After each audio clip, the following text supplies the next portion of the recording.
Welcome everyone. Today in Rich and Spiritual presents The Joys of Living, Volume 1st by ORISON MARDEN. Chapter 1, Living Today, in the Here and Now. Happy the man and happy he alone, he who can call today his own, he who's secure within can say, "Tomorrow do thy worst, for I have lived today."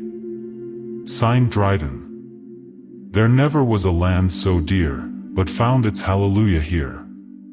If an inhabitant of some other planet were to visit America, he would probably think that our people were all en route for something beyond, some other destination, and that where they happen to be living is merely a way station where they unpack only such of their luggage as they need for a temporary stay.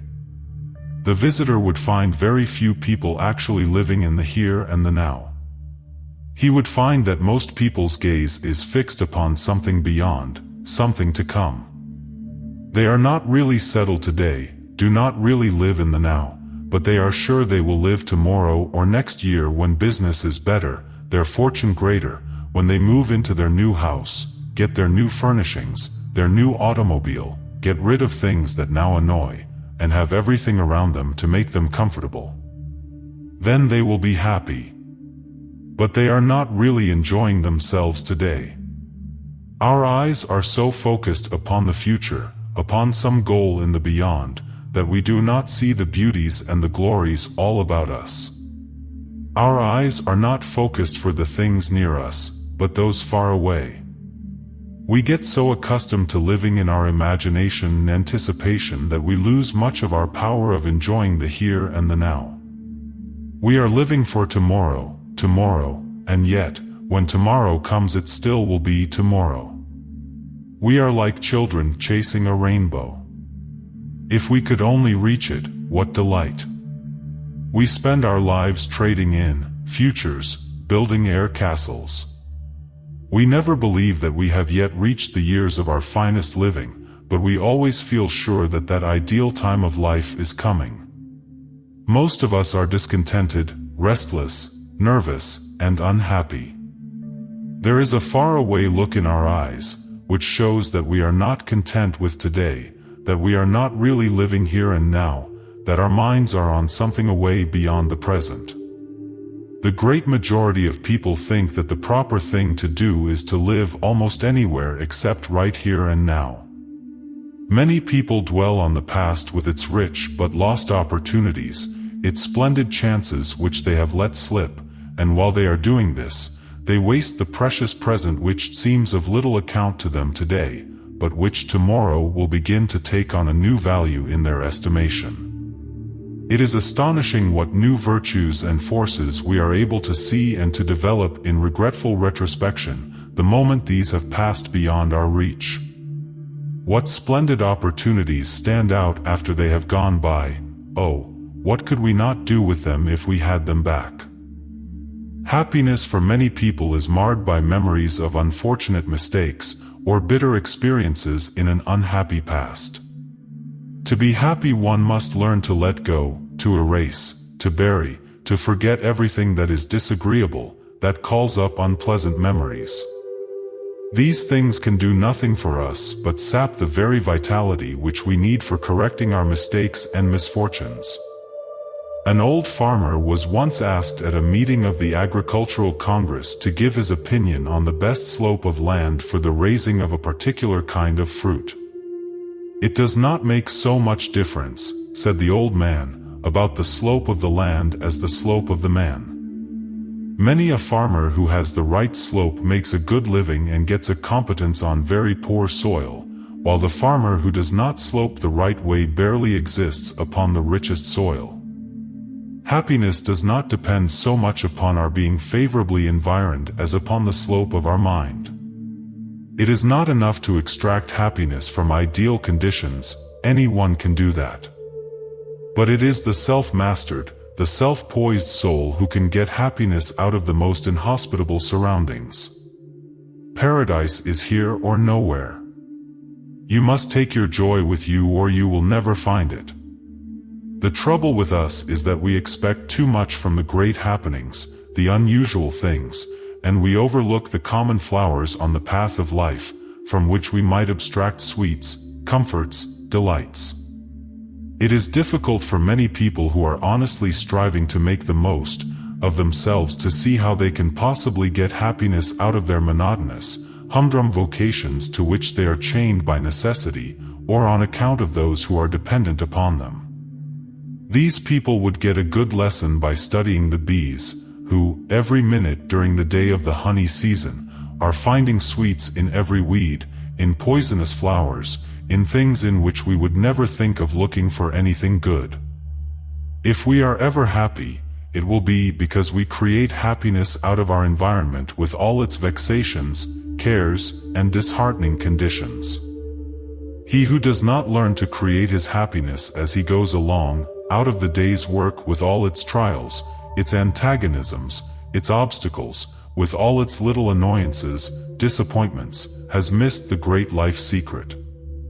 It is out of this daily round of duties, out of the stress and strain and strife of life, the attrition of mind with mind, disposition with disposition, out of this huckstering, buying and selling world, that we must get the honey of life, just as the bee sucks the sweetness from all sorts of flowers and weeds.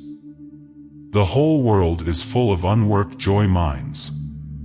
Everywhere we go we find all sorts of happiness-producing material, if we only know how to extract it. Everything is worth its while if we only grasp it and its significance. Half the joy of life is in little things taken on the run. The men and women who move the world must be a part of it. They must touch the life that now is, and feel the thrill of the movement of civilization as the great life drama is enacted. Do you ever realize that you are now actually living the life which looked so rosy and radiant with promise in your childhood and adolescence? Do you recognize in the days and weeks as they slip by that iridescent dream of the future, which then enchanted your youthful fancy, as a mirage in a desert charms the senses of the weary traveler? Do you ever stop to think that the time you are now trying to kill is the very time you once looked forward to so eagerly, and which seemed then so precious, that the moments which now hang so heavily on your hands are the same that you then determined should never slip from your grasp until you had extracted from each its fullest possibilities? Why does what looked like paradise to you when viewed through youth's telescope now seem but a dreary desert? Because your vision is distorted. You are looking at your environment from a wrong point of view. You are disappointed, discontented and unhappy, because you did not find the fabled bag of gold at the foot of the rainbow, while you go on squandering, in useless repining, the time that, properly used, would convert your present seeming desert into the paradise of your early dreams. Yes, here in this miserable, hampered, despicable actual wherein thou even now standest, here, or nowhere, is thy ideal. Work it out therefrom, and working, believe, live, be free. Fool, the ideal is in thyself, the impediment, too, is in thyself. Thy condition is but the stuff thou art to shape that same ideal out of. What matter whether such stuff be of this sort or that, so the form thou give it be heroic, be poetic. Oh, thou that pinest in the imprisonment of the actual and criest bitterly to the gods for a kingdom wherein to rule, know this truth, the thing thou seekest is already with thee, here or nowhere, couldst thou only see. You thought that when you reached the golden land of the future, fruit would fall into your lap, without your preparing the ground or planting or watering the seed. You dreamed that you would reap where you did not sow. You are still looking forward, always following a mirage. You will wake up someday and discover, perhaps too late, that there is nothing in mature life for the man who will not pay the price in youth. We cannot separate our lives from time. Why is it that we are so extravagant, so thoughtless, in our waste of time, especially in youth, when we cling so tenaciously to life? You cannot separate a wasted hour from the same duration of your life. If you waste your time, you must waste your life.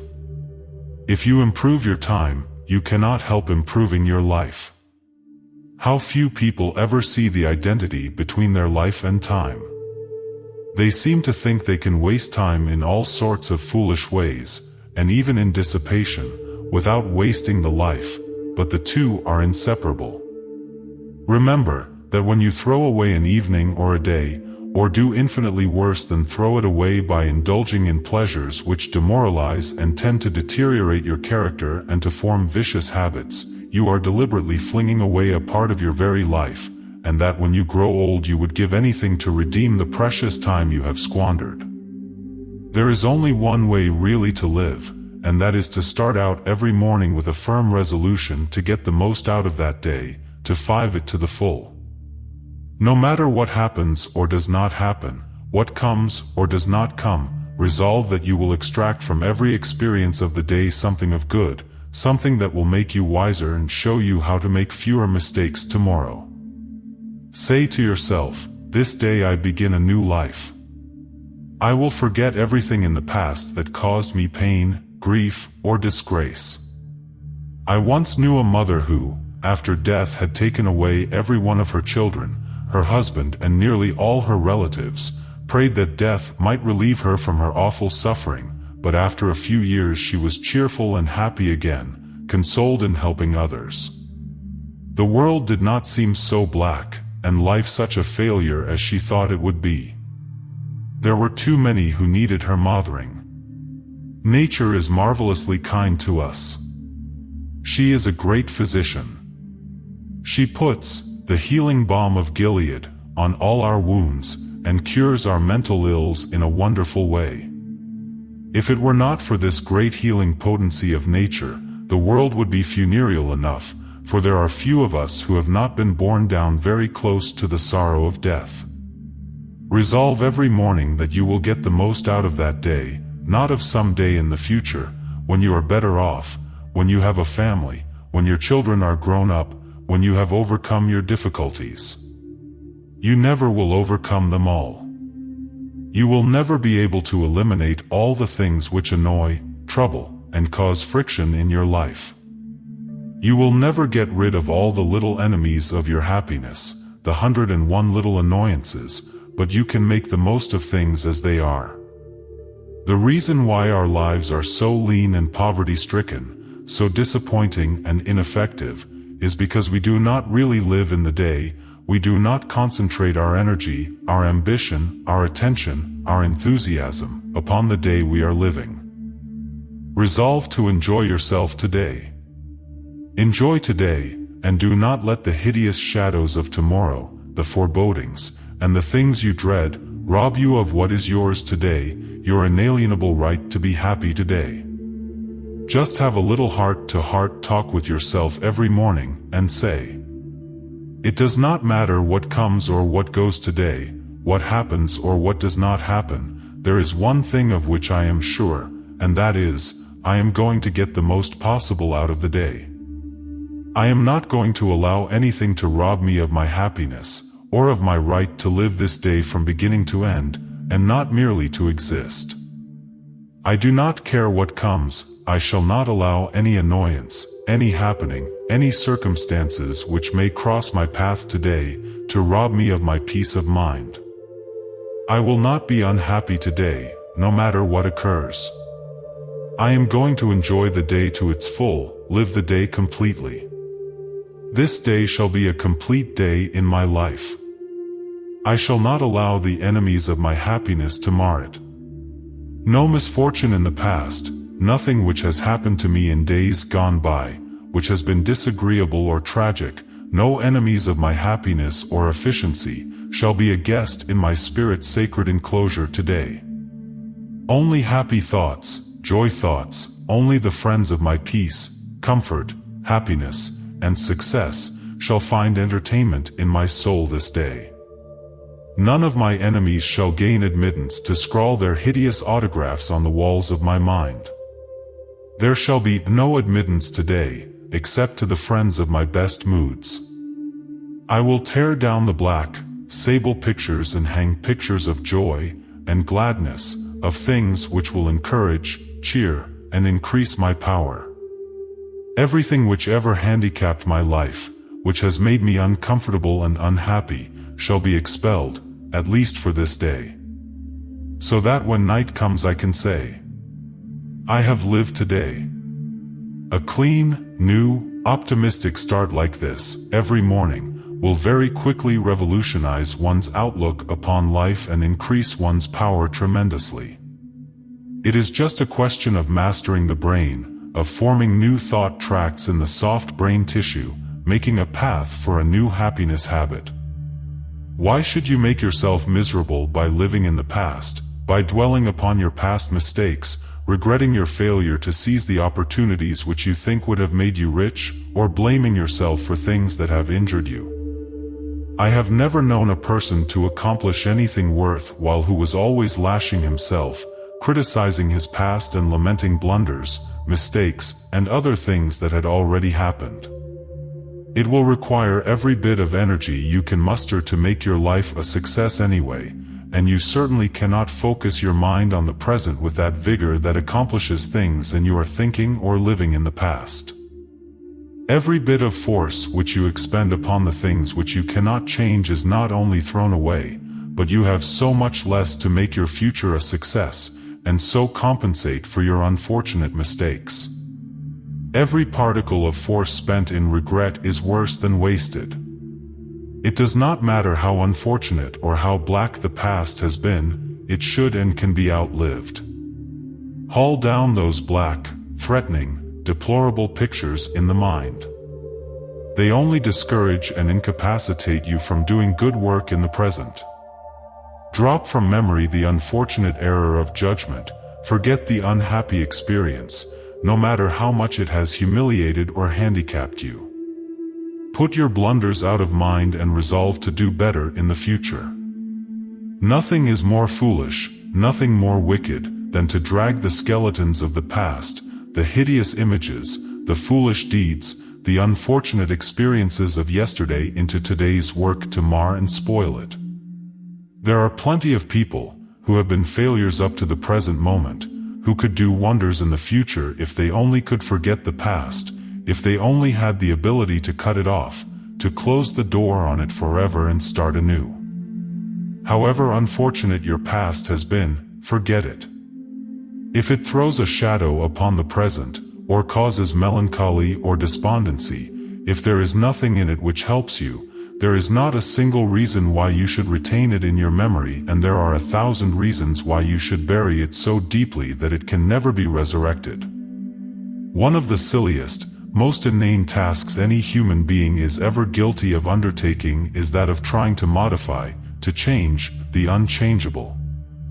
There is a strange propensity in human nature to locate all the good things of life in an existence that is yet to come to us. Man is immortal now, is not to be, but is immortal. We are perfect now in our God nature, and if we would only claim these things as ours now, instead of trying to acquire them in the future, we should grow by leaps and bounds. Happiness is something that we must take as we go along, or we lose it. When the children of Israel were passing through the desert, they were fed with manna fresh every day.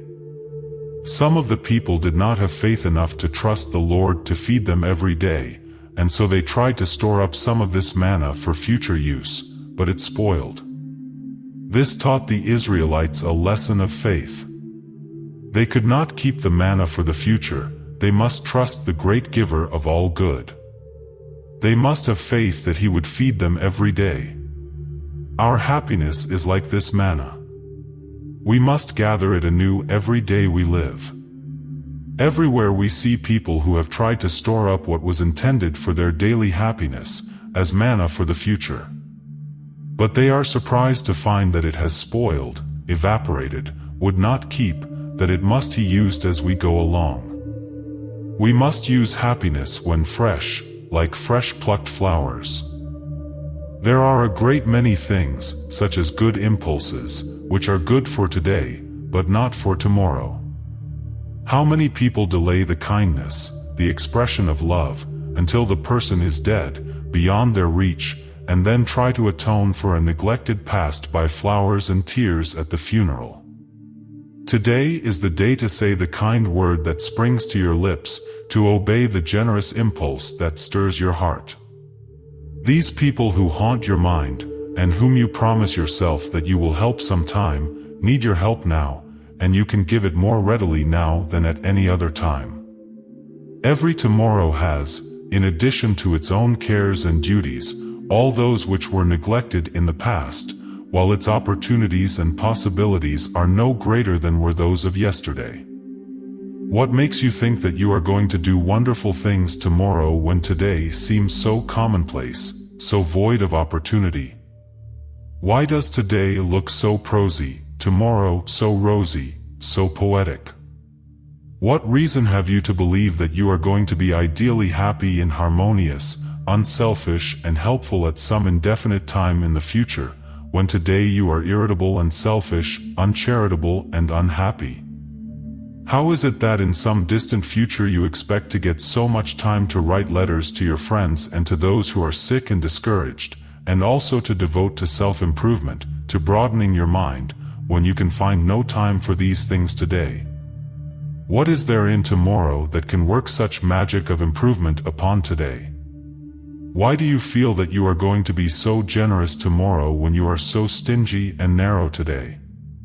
Why think that you are, sometime, going to pick up the many things lying about the house, almost useless to you, but which would be valuable to those who are poorer than yourself, that you are going to make up a box of cast-off clothing, books, pictures, and other things that you can spare just as well as not, and send them next week or next month to those who really need them?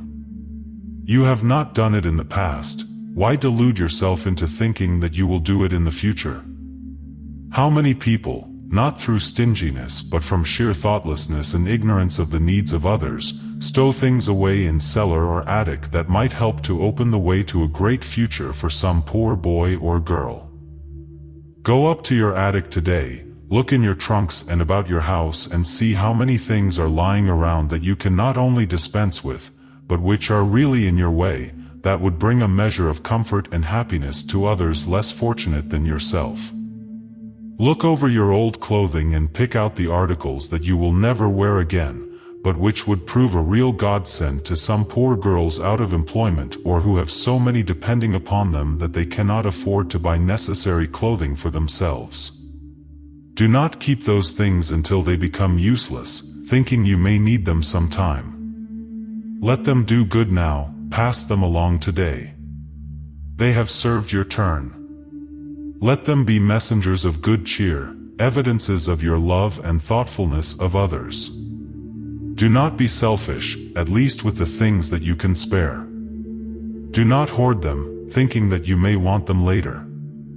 You can make an infinitely greater investment, in your own character, in satisfaction and happiness, by giving them away than by keeping them, in anticipation of some future contingency that will never arise. You may not be as magnanimous as you ought to be. Giving will soften your heart and open a little wider the door of your generosity. There are probably books in your library, or lying around the house, which no one has looked in for years, or will read for years to come, which would be of inestimable value to boys and girls who are trying to educate themselves under great difficulties. Pass them on today. The more you give away, the more you will have and enjoy. The habit of stinginess strangles happiness, the habit of giving multiplies it. A highly cultured and refined woman not long ago told me of her struggles to get a musical education.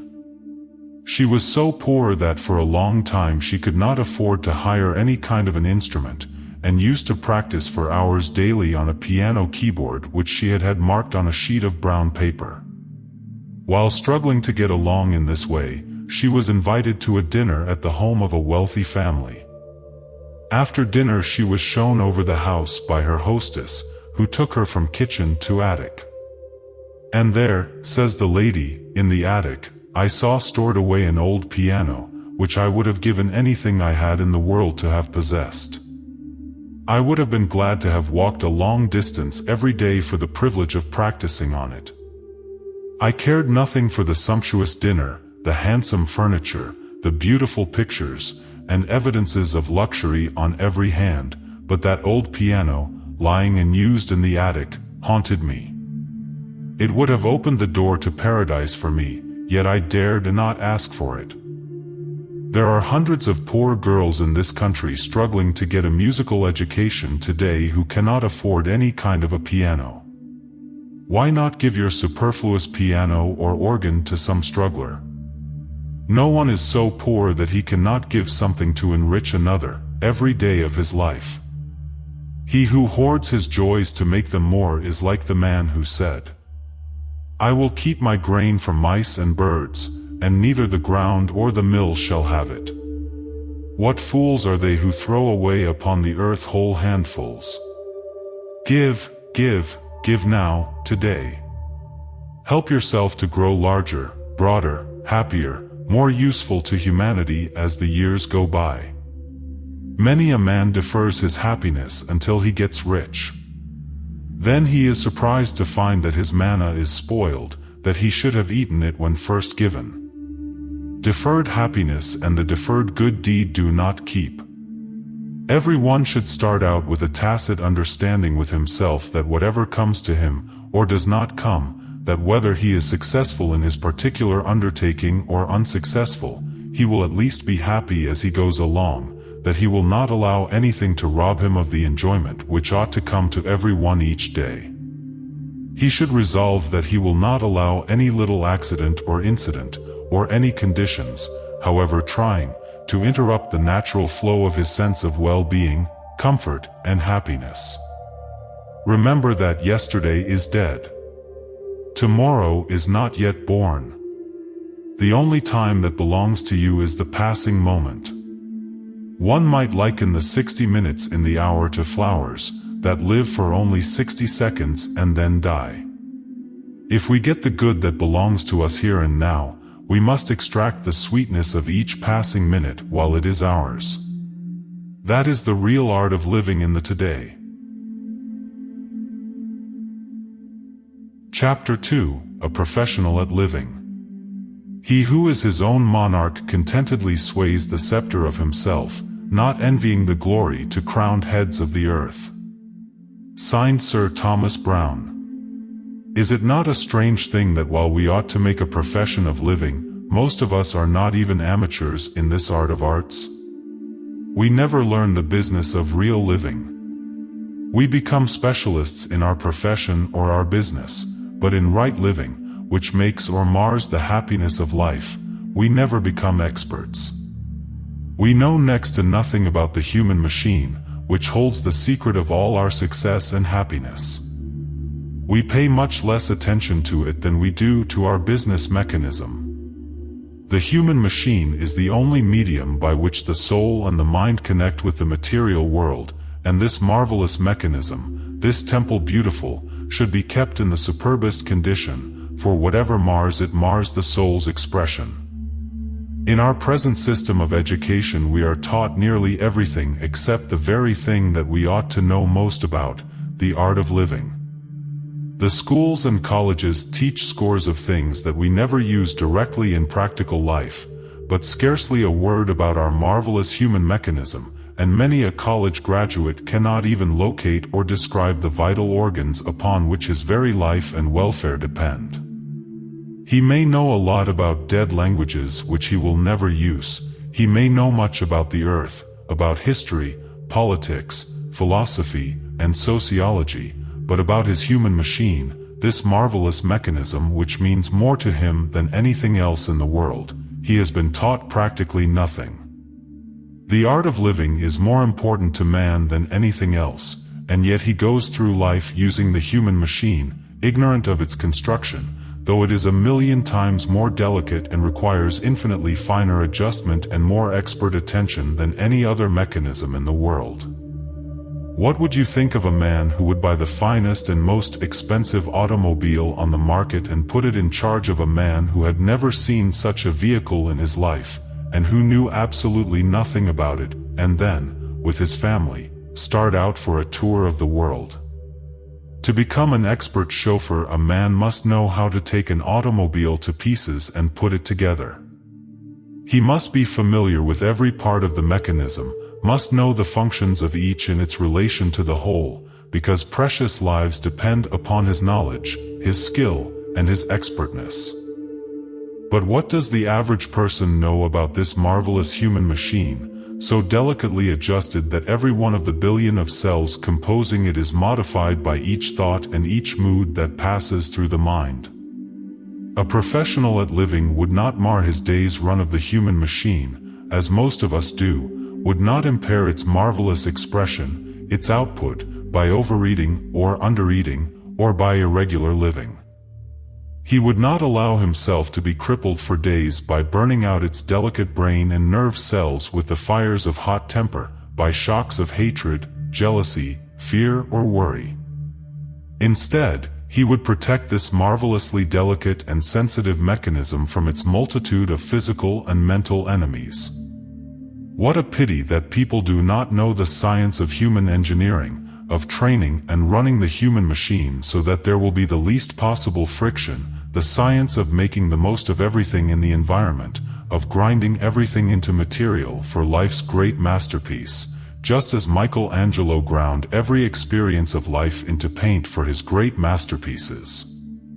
The best locomotive engine that science has been able to construct is able to transmute into propelling power less than 20% of the energy stored in the coal, and only 1% of the coal's energy in the electric light powerhouse ever reaches the electric bulb to give light to the world. The human machine, even at its best, is not yet able to transmute into practical propelling power, or light, but a pitiably small percentage of human energy or intelligence. Under scientific management, the human machine would be capable of expressing marvelous efficiency, harmony, perpetual happiness. But who ever heard of a real expert, a master, in the art of scientific living? We keep the human machine crippled a large part of the time by bad management, so that it is incapable of expressing a tithe of its possibilities. Many men who are very successful in their business make a daily botch of their living. How few people do you know who are really happy? And yet, each human being is trying to be happy, really wants to be happy, but is expressing discord instead of harmony because his machine is out of order, and he either does not know how to remedy the defect or he is not willing to pay the price in training, in scientific effort, to become an expert in human engineering. How many pangs we suffer, what humiliations, what embarrassments, simply because our human machine is not scientifically cared for and perfectly adjusted. Think what we suffer through the sin of tired nerves, because the human machine has been abused, so that it is incapable of running without friction, of expressing harmony. We did not want to pain those we love, to be irritable, fretful. We did not want to destroy the peace of our home by our nervous, touchy, irritable, nasty moods. We did not want to injure the people we insulted and abused when out of sorts. We had no idea of hurting them, but the human machine was out of order. The brain cells and the nerve cells were poisoned by fatigue, by the broken down cells, the debris from the previous day's run. The sensitive nervous mechanism expressed discord when it was made to express harmony, simply because it was not running smoothly, was not properly adjusted. It often balked when it had not been properly refreshed and rejuvenated by a good night's sleep. Worry, anxiety, overeating, too many stimulants, dissipation, the violating in some way of nature's laws, was responsible for all this. We had no idea of reviling, criticizing, chastising, abusing our friends, or treating with contempt the people with whom we transact business, but the human machine was upset through the lack of scientific management, of systematic regular care. There is nothing, except exposure in crime, that is so humiliating to a man who thinks anything at all of himself, as so to lose control of his human machine that it races wild, doing all sorts of damage, while he, the chauffeur, is utterly helpless to stop or control it. One of the most humiliating things about a hot temper is that when a man has lost self-control, he makes an awful spectacle of himself. When he has lost command of his brain, he reveals the brute in him which ordinarily he tries to hide from his fellows, all his vicious traits, his mean, contemptible, nasty disposition, the side of himself which he would give anything in the world to conceal from his dearest friends. Everything is brought out to the light and to the censure of those whose esteem he covets. Do you, who say you cannot control your temper, that the explosion comes before you have time to think, ever consider that your brain is not you, that it is absolutely within your control, that the great human machinery is outside the mind, that you can control every thought and be master of every emotion, with proper training, so that your machine will never run wild, the brain never race away with you? You are the man behind the brain. Did you ever consider that there are some people in whose presence you never would think of losing self-control, no matter what the provocation? There is somebody whose very presence would keep you from losing your bearings under the most provoking circumstances. Almost every man knows some woman, or has some friend, before whom nothing in the world could move him beyond his self-control. On the other hand, before an employee, upon whom he looks as part of the machinery of his business, for whom he has no real regard or sympathy, or at home, where he feels little restraint, he would lose his temper at the slightest provocation.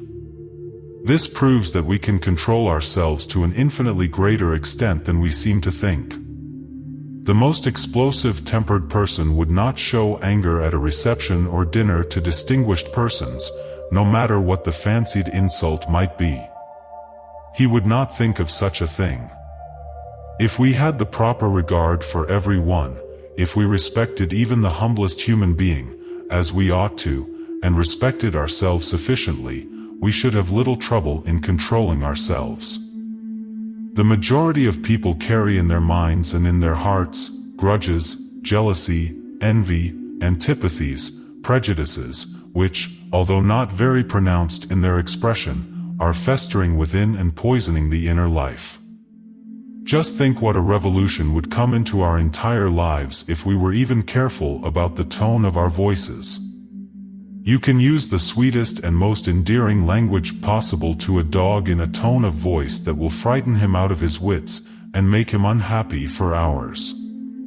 On the other hand, you can use the worst possible language to him in a gentle, soothing voice and set his tail wagging, and bring him to you. The language of our manner has everything to do with the happiness of everyone around us, as well as of ourselves.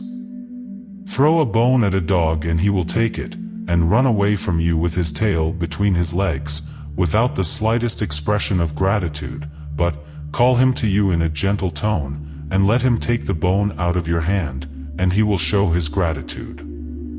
Much of the friction in life is caused by the tone of voice. The voice expresses our feelings, our attitude toward others.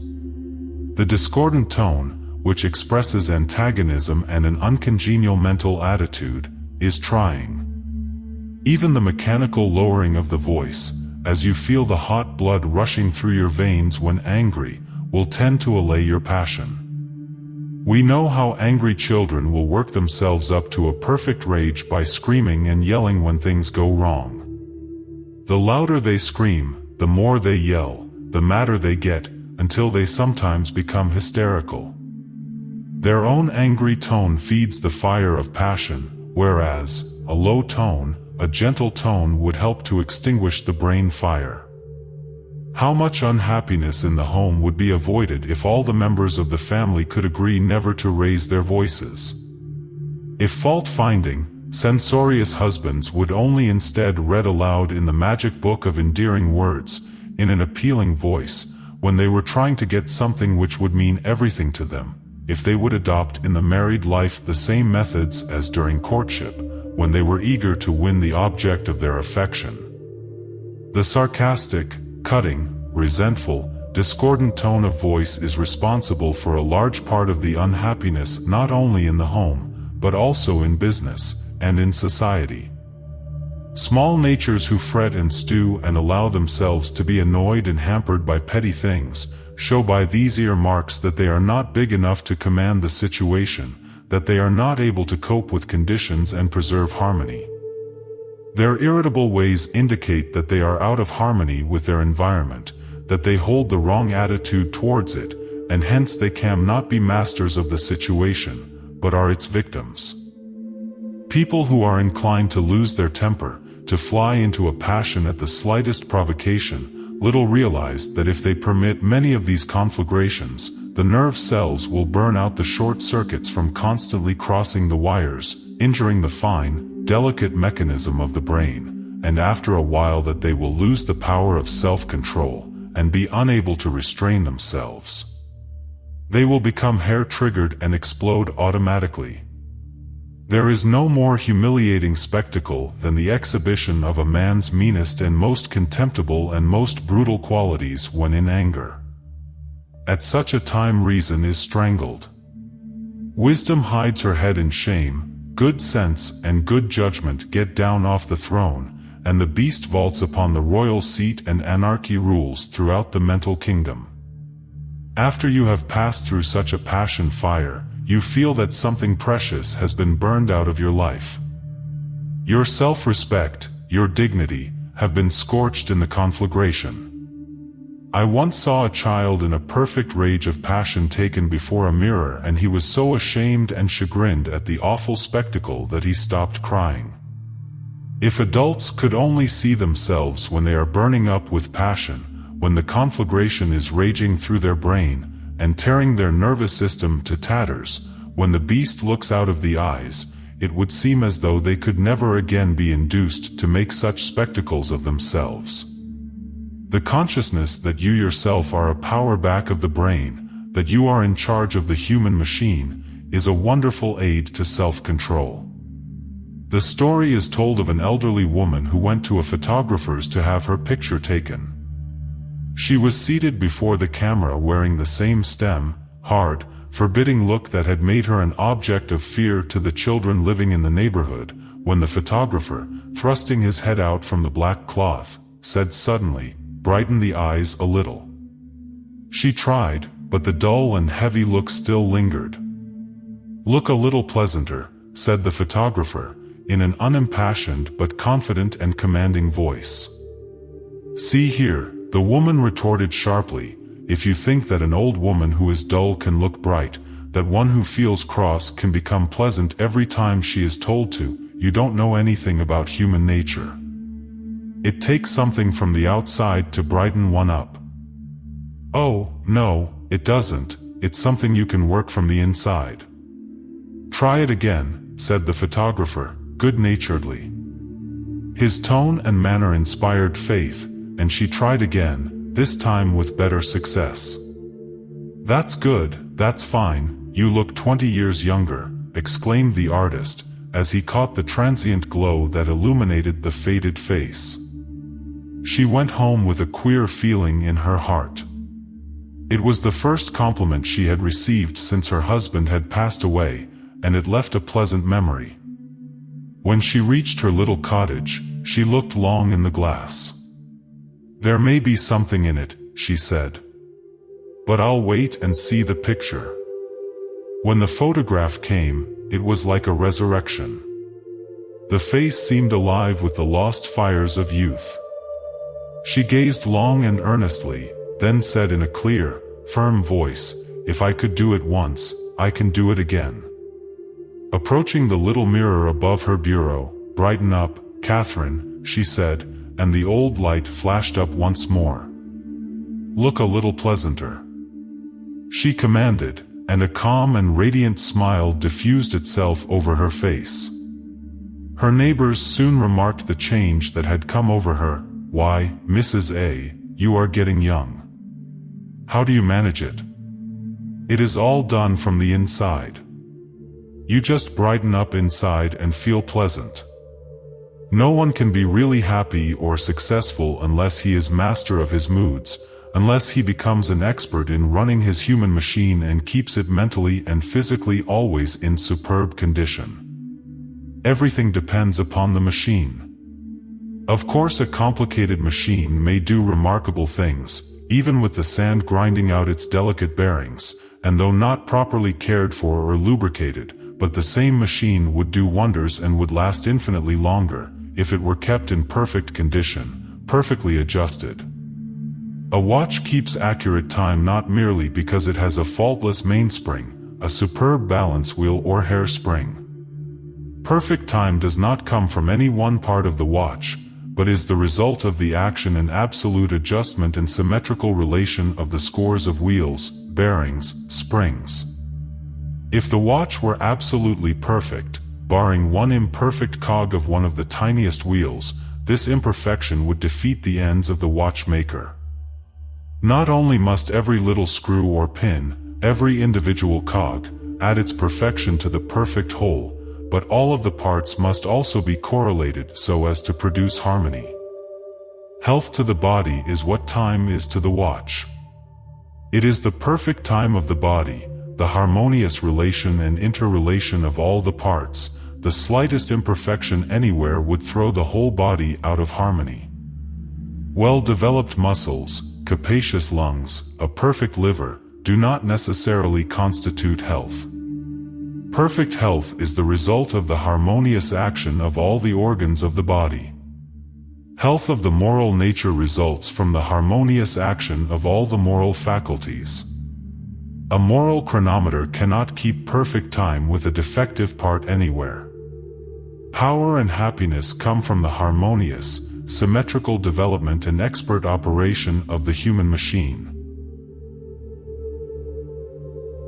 Chapter 3: The Hunt for Happiness. I followed happiness to make her mine, past towering oak and swinging ivy vine. She fled, I chased, o'er slanting hill and dale. O'er fields and meadows, in the purpling vale, pursuing rapidly o'er dashing stream, I scaled the dizzy cliffs where eagles scream, I traversed swiftly every land and sea, but always happiness eluded me. Exhausted, fainting, I pursued no more, but sank to rest upon a barren shore. One came and asked for food, and one for alms, I placed the bread and gold in bony palms. One came for sympathy, and one for rest, I shared with every needy one my best, when, lo! Sweet happiness, with form divine, stood by me, whispering softly, I am thine. Man was made to be happy. The desire for fun, for amusement, for play, for joys that endure, is very strong in every normal person. If the majority of the people in the world were asked to express their three greatest wishes, they would be health, wealth, and happiness. If every human being were told to ask for his supreme wish in life, the majority would ask for happiness. Every normal human being is really on a perpetual search for happiness. He may not think he is, but this is a mighty motive with every human being. We are all striving to better our condition in life, to make life a little more livable. We are trying to get, little by little, more and more emancipation from drudgery and hard work and exacting conditions.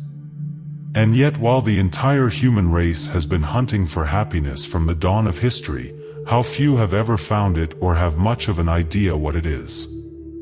That they have not found happiness where they expected to find it has been the experience of every human being who has made a specialty of hunting for it.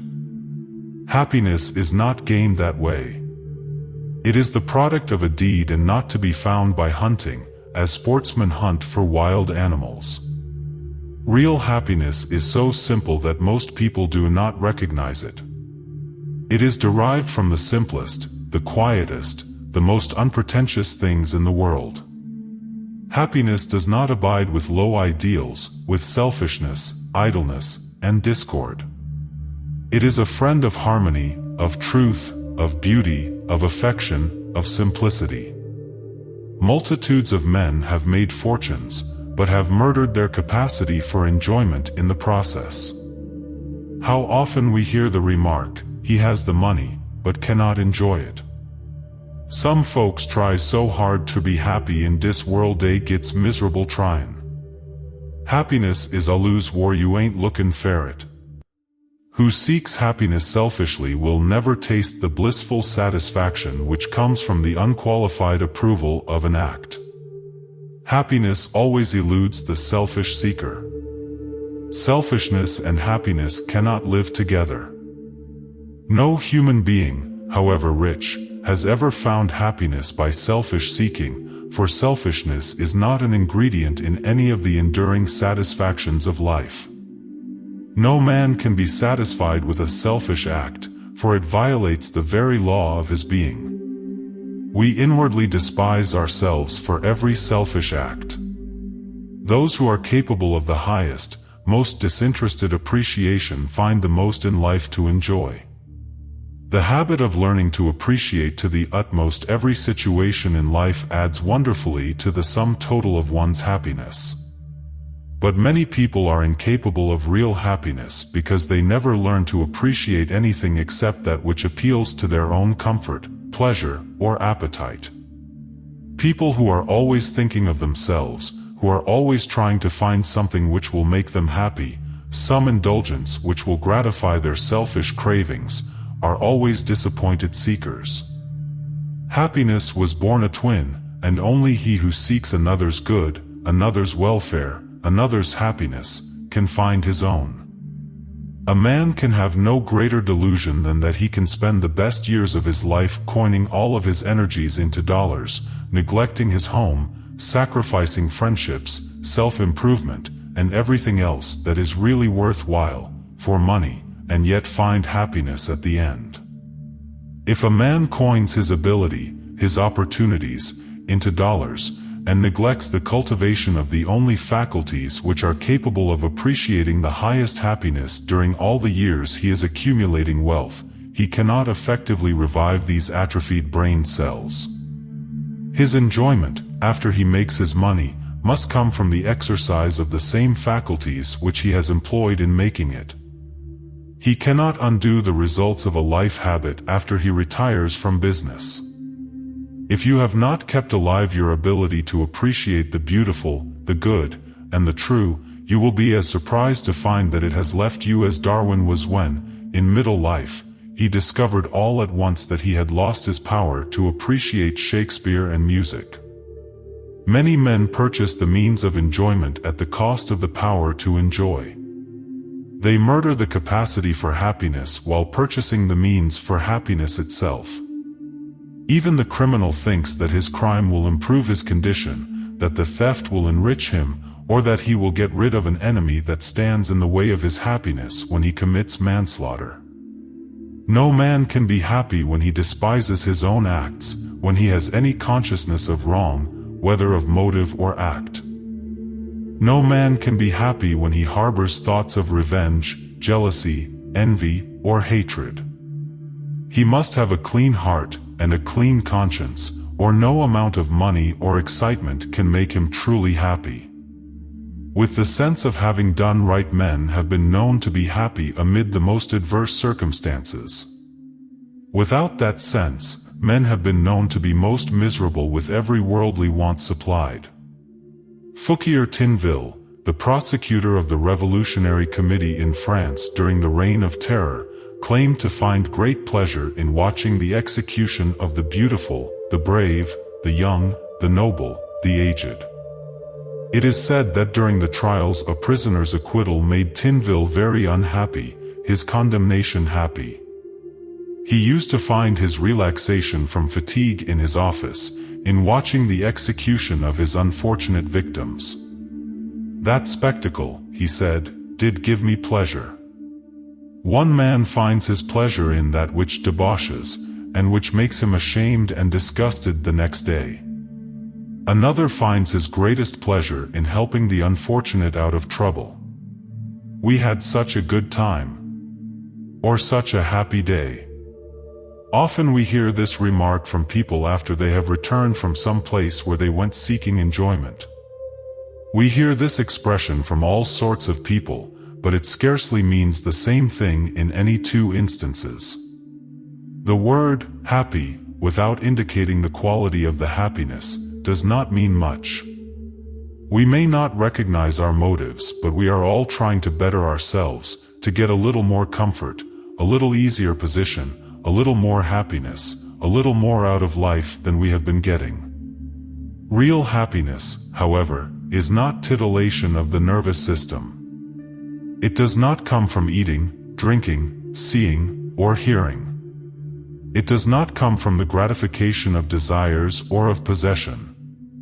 Real happiness is born of noble endeavor, a useful life. It is extracted a little here, a little there, from a kind word, a noble deed, a generous act, helpful assistance.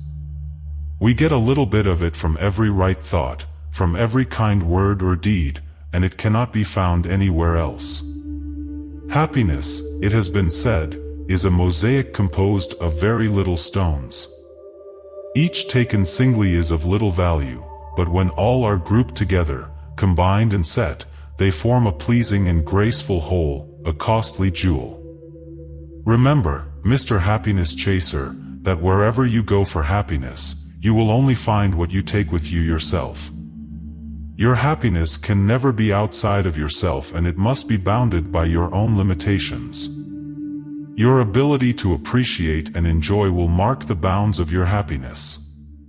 We shall find nothing in the world which we do not find in ourselves. Happiness comes from a vigorous self-expression of the highest thing of which we are capable. It is the child of honest effort.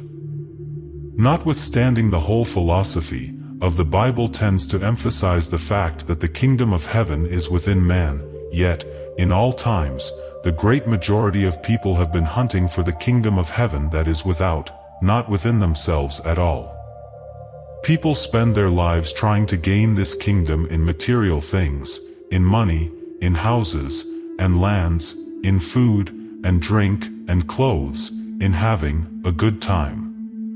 In other words, they try to find the kingdom of heaven through their five senses, through that which will tickle the nerves, that which will give an agreeable sensation, that is, they are always looking for an outside God. Everywhere we see people crowding, jamming the strong, crushing the weak, all trying to get something away from somebody else, which they think would add to their happiness if they could only get hold of it. The trouble with us is that we try to find happiness where it does not exist, in transient, impermanent things. We try to find it in the gratification of desire. We seek it in animal pleasure. Happiness lives in giving, in doing, not in getting, in grasping. Piling things around you, no matter how high, can never make you happy. What the man is, not what he has, makes him happy or miserable. The human heart is always hungry. But unhappiness is the hunger to get, happiness is the hunger to give. True happiness must ever have the tinge of sorrow outlived. Happiness is a reward for worthy services to others, for heroic endeavor in trying to do our part in the world, to perform our duty. There must be the desire to be helpful, to make the world a better place to live in, because of our efforts. Little kindnesses, pleasant words, little helps by the way, trifling courtesies, little encouragements, duties faithfully done, unselfish service, work that we enjoy, friendships, love and affection, all these are simple things, yet this, perhaps, is as near as we can come to finding and capturing elusive happiness. Beneath all our different races or creeds, sect prejudices, there is a oneness of life, a unity of essence which, if we were only conscious of it, would dispel all differences of race hatred or class prejudice. We would know that if all human beings are children of the same Father and Mother God, we must be of the same blood, the same in essence, of one universal brotherhood. I have come to see life, says William Dean Howells, not as the chase of a forever impossible personal happiness, but as a greed for endeavor toward the happiness of the whole human family. There is no other success. Ah! When shall all men's good be each man's rule, and universal peace lie like a shaft of light across the land, and like a lane of beams athwart the sea, through all the circle of the golden year? Chapter 4, Training the Young Toward Sunshine. If it lay in me, I would do as the philosopher did who caused the pictures of gladness and joy, of Flora and the Graces, to be set up round about the schoolhouse. Signed, Montaigne. Oliver Wendell Holmes, in advanced years, acknowledged his debt of gratitude to the nurse of his childhood, who studiously taught him to ignore unpleasant incidents. If he stubbed his toe, or skinned his knee, or bumped his nose, his nurse would never permit his mind to dwell upon the temporary pain, but claimed his attention for some pretty object, or charming story, or happy reminiscence. To her, he said, he was largely indebted for the sunshine of a long life.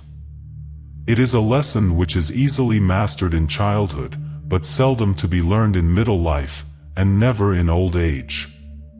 When I was a boy, says another author, I was consoled for cutting my finger by having my attention called to the fact that I had not broken my arm, and when I got a cinder in my eye, I was expected to feel more comfortable because my cousin had lost his eye by an accident.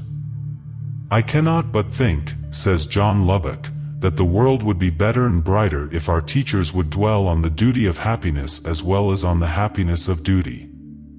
The future child will be taught how to neutralize all his happiness enemies, such as fear, worry, anxiety, jealousy, envy, selfishness.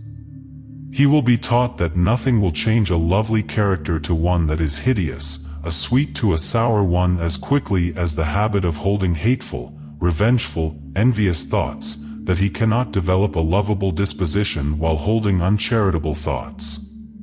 Future instructors will know how to teach the science of brain building, how to prevent and remedy weaknesses, one-sidedness, peculiarities, idiosyncrasies, how to neutralize the enemies of success and happiness, and how to strengthen the weaknesses and to eliminate the obstacles which now handicap so many lives.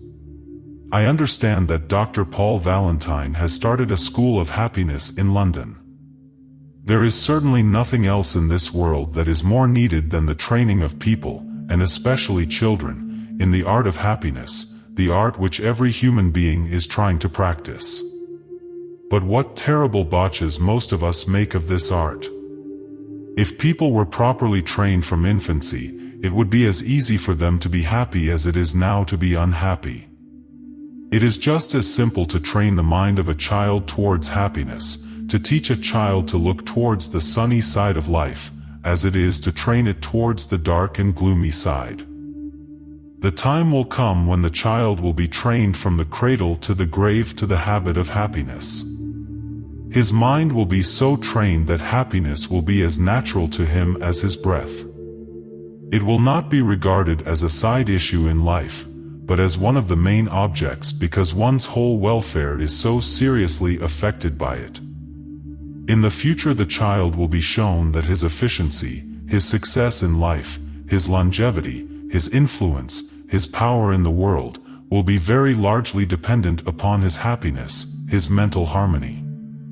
The parents of the future will know how to train the brain so symmetrically by strengthening the deficient faculties and developing weak qualities, that the mind will become poised, and a symmetrically trained mind will produce happiness, just as a perfectly adjusted chronometer will produce good time. The first duty we owe a child is to teach him to fling out his inborn gladness and joy with the same freedom and abandon as the bobolink does when it makes the meadow joyous with its song. Suppression of the fun-loving nature of a child means the suppression of its mental and moral faculties. Joy will go out of the heart of a child after a while if he is continually suppressed. Mothers who are constantly cautioning the little ones not to do this or not to do that, telling them not to laugh or make a noise, until they lose their naturalness and become little old men and women, do not realize the harm they are doing. The children should be kept strangers to anxious care, reflective thoughts, and subjective moods. Their lives should be kept light, bright, buoyant, cheerful, full of sunshine, joy, and gladness. They should be encouraged to laugh and to play and to romp to their heart's content. The serious side of life will come only too quickly, do what we may to prolong childhood. We see these sad, melancholy faces everywhere, without a trace of joy, without a sign of gladness. A joyless childhood is one of the great causes of early aging. Youth must be carried along with the years, or they will be dry and sere, parched. It is the juices of youth, the joy and gladness carried along through the busy years that make old age tolerable. An eminent writer says, "Children without hilarity will never amount to much. Trees without blossoms will never bear fruit." Play is as necessary to the perfect development of a child as sunshine is to the perfect development of a plant. The childhood that has no budding and flowering, or only a partial unfolding of its petals, will have nothing but gnarled and pinched fruitage.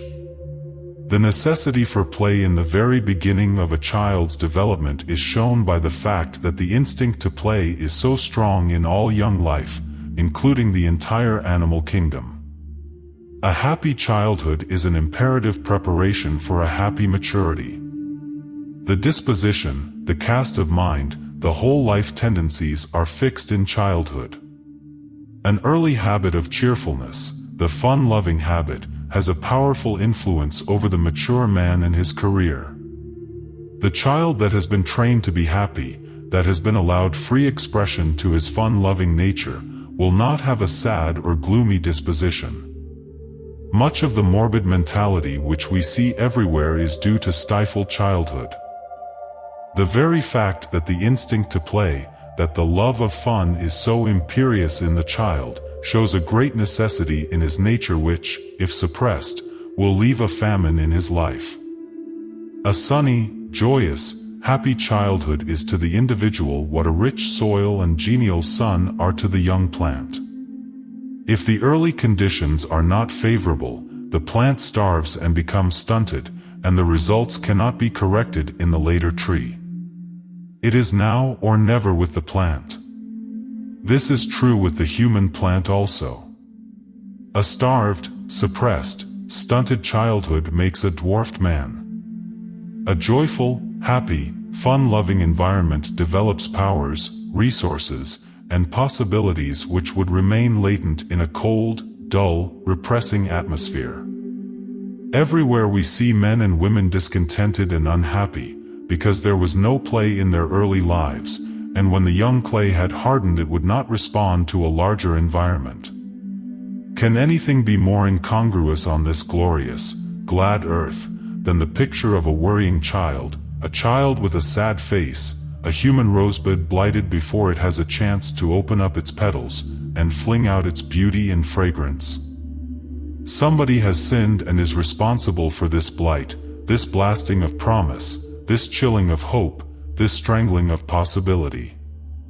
Childhood should be sunny. Clouds do not belong to childhood. Joy, beauty, exuberance, enthusiasm, buoyancy belong to childhood. A sad, worrying child, a child who has no childhood, is a disgrace to civilization. Let the children give vent to all that is joyous and happy in their natures, and they will blossom out into helpful men and women instead of sedate, suppressed, sad, melancholy natures.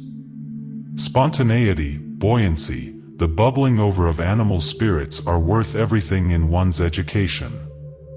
Children who are encouraged in self-expression of their play instinct will make better businessmen, better professional men, better men and better women in any walk of life. They will succeed better and have a better influence in the world than those who are repressed. Many people think it is undignified to give full vent to their fun-loving instincts. They think they must be thoughtful, sober-minded, very dignified, if they would carry any weight in the world, and not be regarded as light-headed and frivolous. We have all seen people who go about with their finger on their lips, figuratively speaking, as though they feared they might laugh out loud or say something funny. Oh, the satisfaction of beginning early in life to cultivate the finer qualities of the soul, the heart, the eye, and the ear, to develop the finer sentiments and the more delicate power of appreciation. If you are so trained, you will be able to make poetry out of the prosiest life, bring sunshine to the darkest home, and develop beauty and grace amid the ugliest surroundings. There is almost no limit to the possibilities of enriching life, ennobling, beautifying one's personality, by the proper cultivation of the cheerful faculties in early life. If all children were taught the philosophy of joy, there would be comparatively little unhappiness, sickness, or crime. We seem to think that it is very necessary to train the mind in business principles, to train certain faculties to do special things, but that it is not necessary to train the cheerful faculties. Yet not even an education is as necessary to the child as the formation of the cheerful habit. This ought to be regarded as the first essential of the preparation for life, the training of the mind toward sunshine, developing every possibility of the cheerful faculties. Chapter 5: Riches and Happiness. Every mind seems capable of entertaining a certain quantity of happiness, which no institutions can increase, no circumstances alter, and entirely independent of fortune. Let any man compare his present fortune with the past, and he will probably find himself, upon the whole, neither better nor worse than formerly. Signed, Goldsmith. The youth should be so trained in the science of happiness as to be able to say to a man who has millions of dollars but very little else, "I have set my face towards making a success of life, not merely a success of dollars. If anyone can get more out of life than I can, he is welcome to it." What a misfortune to the world, if wealth could produce the happiness which most people think it can. If wealth were essential, if a man had to be rich to be happy, the wealthy would always be happy and the poor unhappy. But riches alone do not make men happy or blessed. Money, to make a man happy, must serve his higher nature, the development of the good in him or in others, and not pander to anything which tends to bring out the mere animal in him. Wealth in the hands of ignoramuses, in the hands of people with coarse tastes and low ideals, does not contribute to real happiness. The brute qualities lead away from happiness. No one can be really happy who does not have a high ideal and a grand life purpose. Most people are deluded with the idea that happiness consists in gratifying desires. They do not realize that desire is as insatiable as the ocean, and clamors louder and louder as its demands are attended to. There is no satiety in riches, said a Roman philosopher. Gratification, satisfaction of our selfish cravings, only increases our real soul hunger. Principle alone can give permanent happiness. Material things are ever changing, ever elusive. There is no permanency, no endurance in them. One of the greatest disappointments of many rich men is that they have not been able to purchase happiness with money. The powerlessness of money to purchase happiness has disappointed more human beings than almost anything else. People who seek happiness in money are in the position of a man seeking safety on a floating piece of ice, which is drifting with certainty toward the open sea. What money can buy only satisfies a small part of an immortal being. He cannot feed upon bread alone.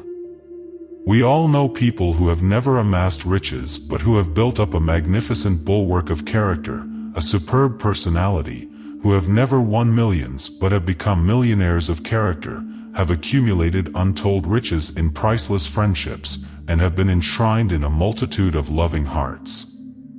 They are not rich in money but rich in the things that are worthwhile, in things which money will not buy. They have enriched hundreds of other lives by their encouragement, inspiration, their uplifting and ennobling influence. To be rich in money and poverty-stricken in everything else is to be poor indeed. Money never yet made a man happy, said Franklin, and there is nothing in its nature to produce happiness. There are rich men in our large cities who are conspicuously noted for the absence of their names from among those connected with all worthy objects, men who seldom give to the poor, who never lend a hand to worthy causes. They take no interest in politics, have no public spirit, belong to no organizations whose object is to help humanity. They are entirely and completely wrapped up in themselves. They do not see why they should spend their money for other than their pleasure or that of their families. The result is that they become so hardened and greedy that they are not missed when they have passed away.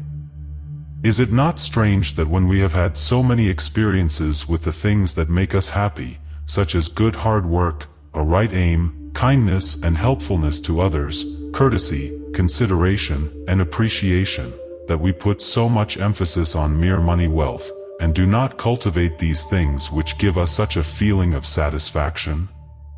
I know of a wealthy man who, when asked what deed of his life had given him the greatest happiness, replied that it was paying a mortgage off a poor woman's home, which was being sold over her head.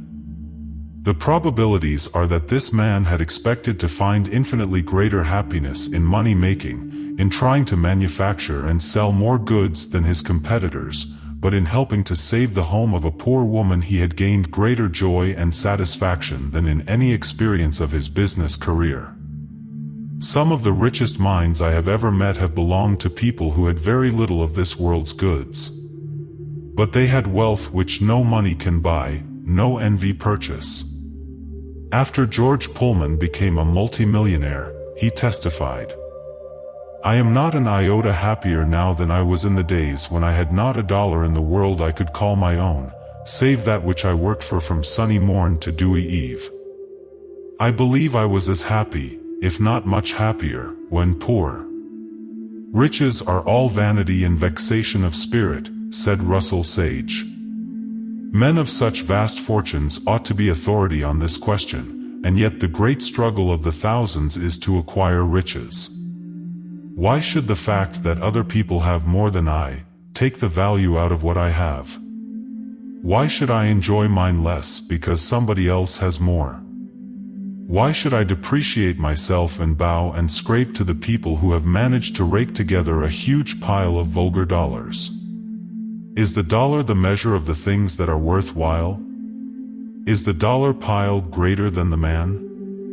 There should be something finer and richer and of infinitely greater value inside of a man than any of the material things that he can pile up about himself.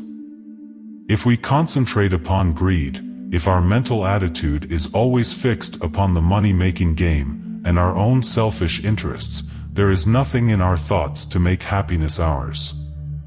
Money madness first becomes a habit and then a disease, almost as dangerous as the morphine or drug habit.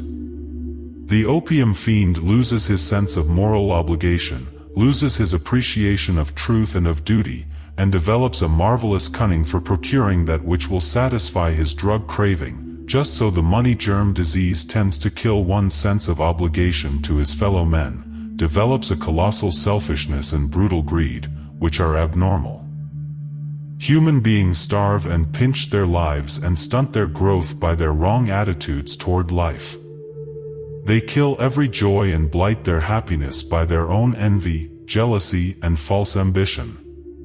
The sight of other people's prosperity seems to kill their appreciation and the enjoyment of their possessions.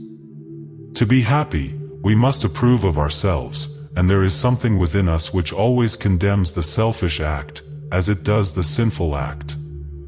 I have never known a greedy, grasping, selfish person to be happy. Where these propensities dominate in the nature, it is impossible for the things which create love to live. These rank, vulgar weeds kill the more tender plants and flowers which radiate sweetness and beauty, contentment and happiness.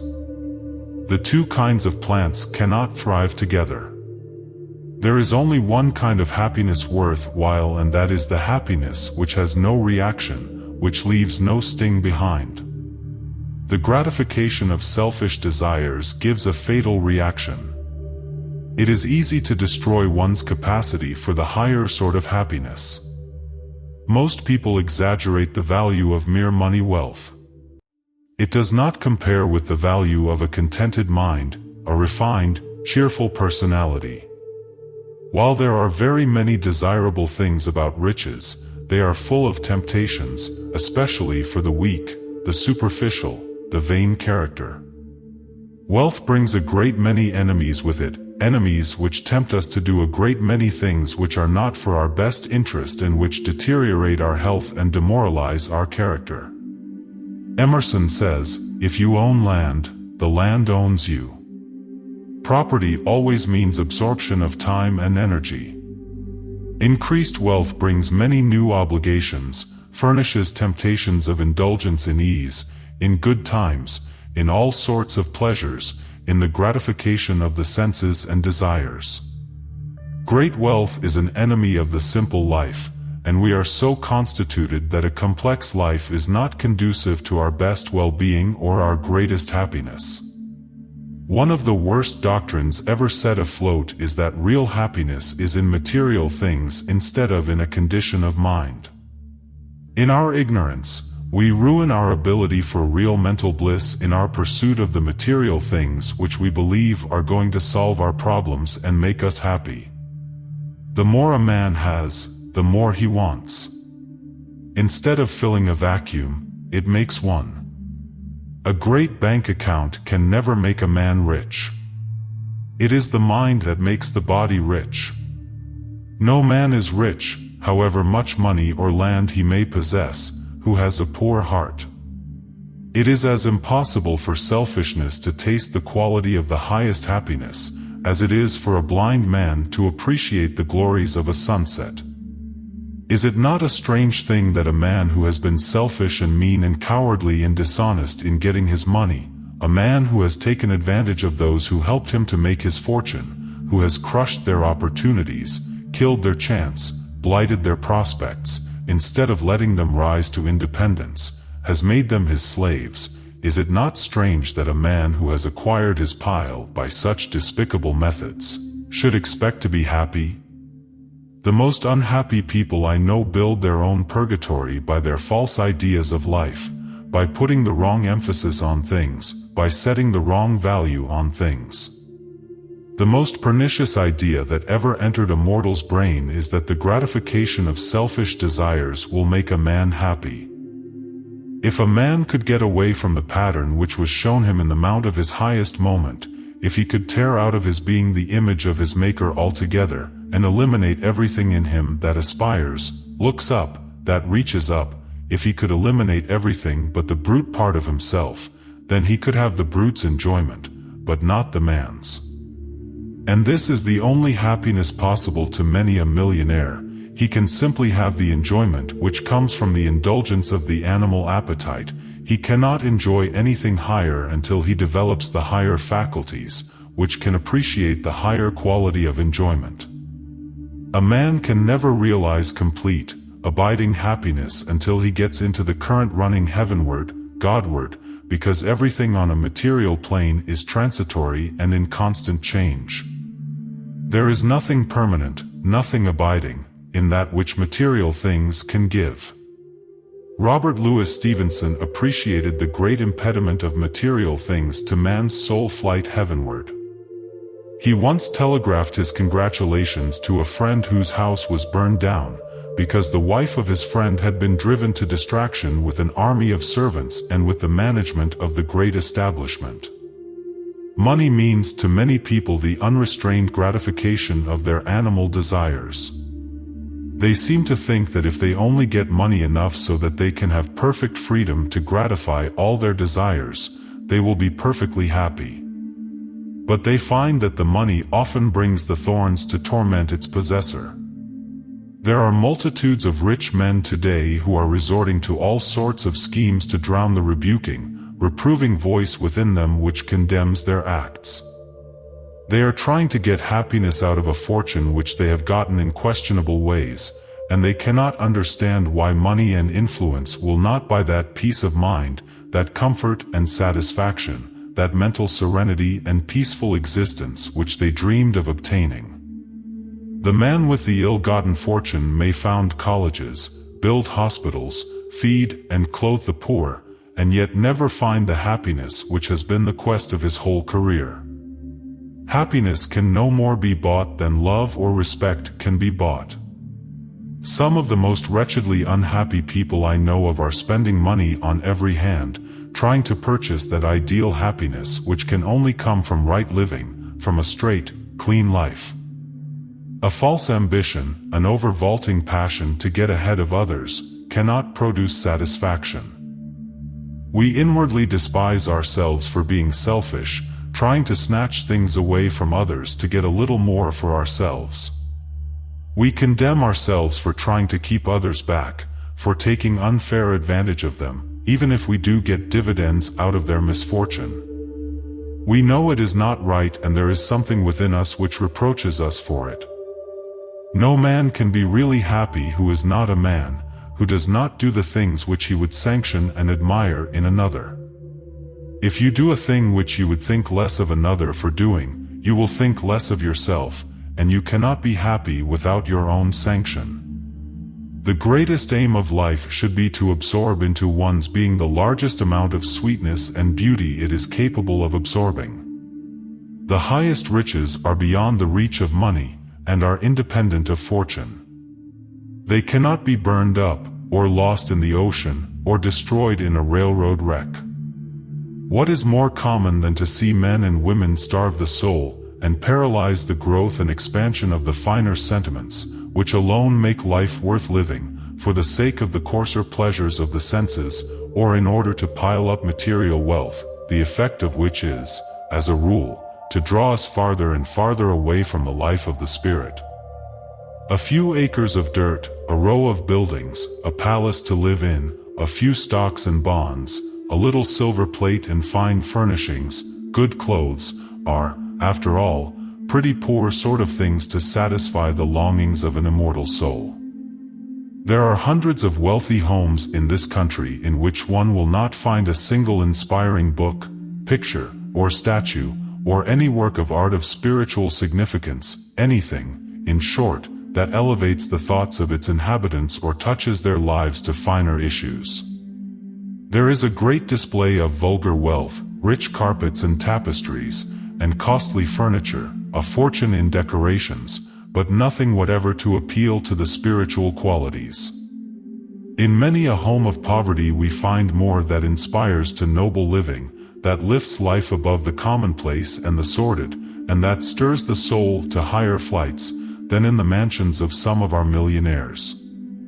There are no costly paintings or tapestries, it is true, no priceless bric-a-brac, or crowding of useless ornaments, perhaps not even carpets on the floors, but one sees a few well-worn volumes whose character reveals that of the owners, feels a sense of real refinement, and breathes in a spiritual atmosphere and an outflow of love and helpfulness that invest the humble dwelling with a beauty and charm mere money wealth cannot command. Beauty of soul, goodness of heart, and a cultivated spiritual nature are the furnishings that transform a hovel into a palace, and without which the most luxurious mansion is poor and tawdry and desolate. Recently an employee said to me, "I am only an ordinary mechanic and my employer talks as though I were a failure in life because I am not in business for myself and haven't got rich. He tells me that anybody with an ounce of brains and pluck ought to be able to make a fortune in this land of opportunity." Now he and I have different ways of estimating what stands for success and happiness in life. There is what you may term succeeding in an undertaking, that is, winning out in your own narrow specialty and making money out of it, and there is a success in life which means successful living all along the line, that one has kept growing while getting ahead in his specialty, that he is a success in his personality. My employer looks down upon me, regards me as a nobody, because I cannot live in as fashionable a part of the city as he does, nor afford an automobile. My family do not dress as his family dresses. My children cannot associate with the same people. We do not belong to his social set. I am not invited to go on committees, on boards of directors, as this man is. And yet, when you come right down to brass tacks, I have personally a better standing in the estimation of my neighbors than my employer. He is looked upon as a shrewd, cunning, long-headed schemer. People look up to his money, but not to him. they bow and scrape to his fortune. Now, to my mind, there is a great big difference between raking together a lot of money and building up the man in you. I began to work for Mr. B as a boy on $3 a week. It wasn't many years before I worked up to a master mechanic's position. I believe I have a greater respect for my occupation than he has for his. A beautiful piece of work, a well-done job, delights me as a superb painting delights an artist. But my employer seems to look upon his business merely as the most practicable means of piling up money. He is a natural money grabber, but I think there is something infinitely better in life than money grabbing. It is not the possession of money that constitutes wealth, that gives the highest satisfaction, and awakens the consciousness of noble achievement, the assurance that one is fulfilling his mission, and that he is reading aright the sealed message which the Creator placed in his hand at birth. Only soul wealth, generous disinterestedness, the love that seeks not its own, and hands that help and hearts that sympathize constitute true riches and fill the possessor with the joy of one who knows that he is fulfilling the real purpose of his life. Time and again, I have traveled a long distance to visit a very humble home in Amesbury, Massachusetts.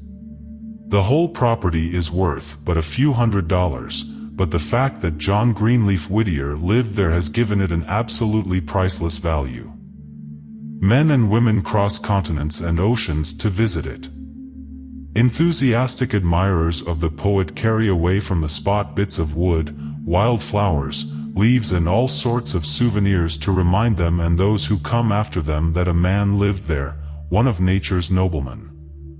Thousands of people in this country look upon Whittier, the simple poet, as one of the richest treasures America has produced, and yet, considered from a commercial standpoint, all he left in the world was worth but a song. Be careful how you laugh at men and women who think there is something better in the world than making money, and who refuse to worship it. Their monuments in parks and public places may proclaim the story of their heroic lives for centuries, after you with your millions have been forgotten. Selfishness has no immortality in it. Greed has no quality to propagate itself, its children are all short-lived. Whoever saw people making pilgrimages to the homes of millionaires, men who never did anything for the world? Who would insult the memory of Whittier by asking if he were rich? Who would desecrate the name of Lincoln by asking how much money he left, or who would dare say that he was not a success because he was poor? Hundreds of men and women have lived and died in wretched homes, in attics, and even in poorhouses who have enriched the world by their lives, who have given greater uplift to civilization, and brought more happiness into the world than many a millionaire. Men who never had $1,000 have left names which the world will not let die. Do you regard a man as really poor who may not happen to have money, but whose character is so exuberant and whose career is so succulent with the sweet things of life and experience that he has enriched and made happy a whole community? Do you regard a man as poor whose neighbors feel enriched by his mere presence? Do you regard a man as poor who lives in an attic, but whose very existence enhances the value of every acre of land and every home for miles around him? Do you regard a man as poor when every child in his neighborhood loves him and considers it an honor to be recognized by him on the street or to receive an invitation to visit him? Do you regard a man as poor when his home, no matter how humble, is looked upon as a shrine? To be engulfed in one's occupation, swallowed up in a complicated life, harassed by the striving and straining, the worry and anxiety which accompany a vast fortune, is not to be rich. It is the consummate selfishness of mankind that places such a tremendous emphasis upon money and what money will do. There should be some higher motive.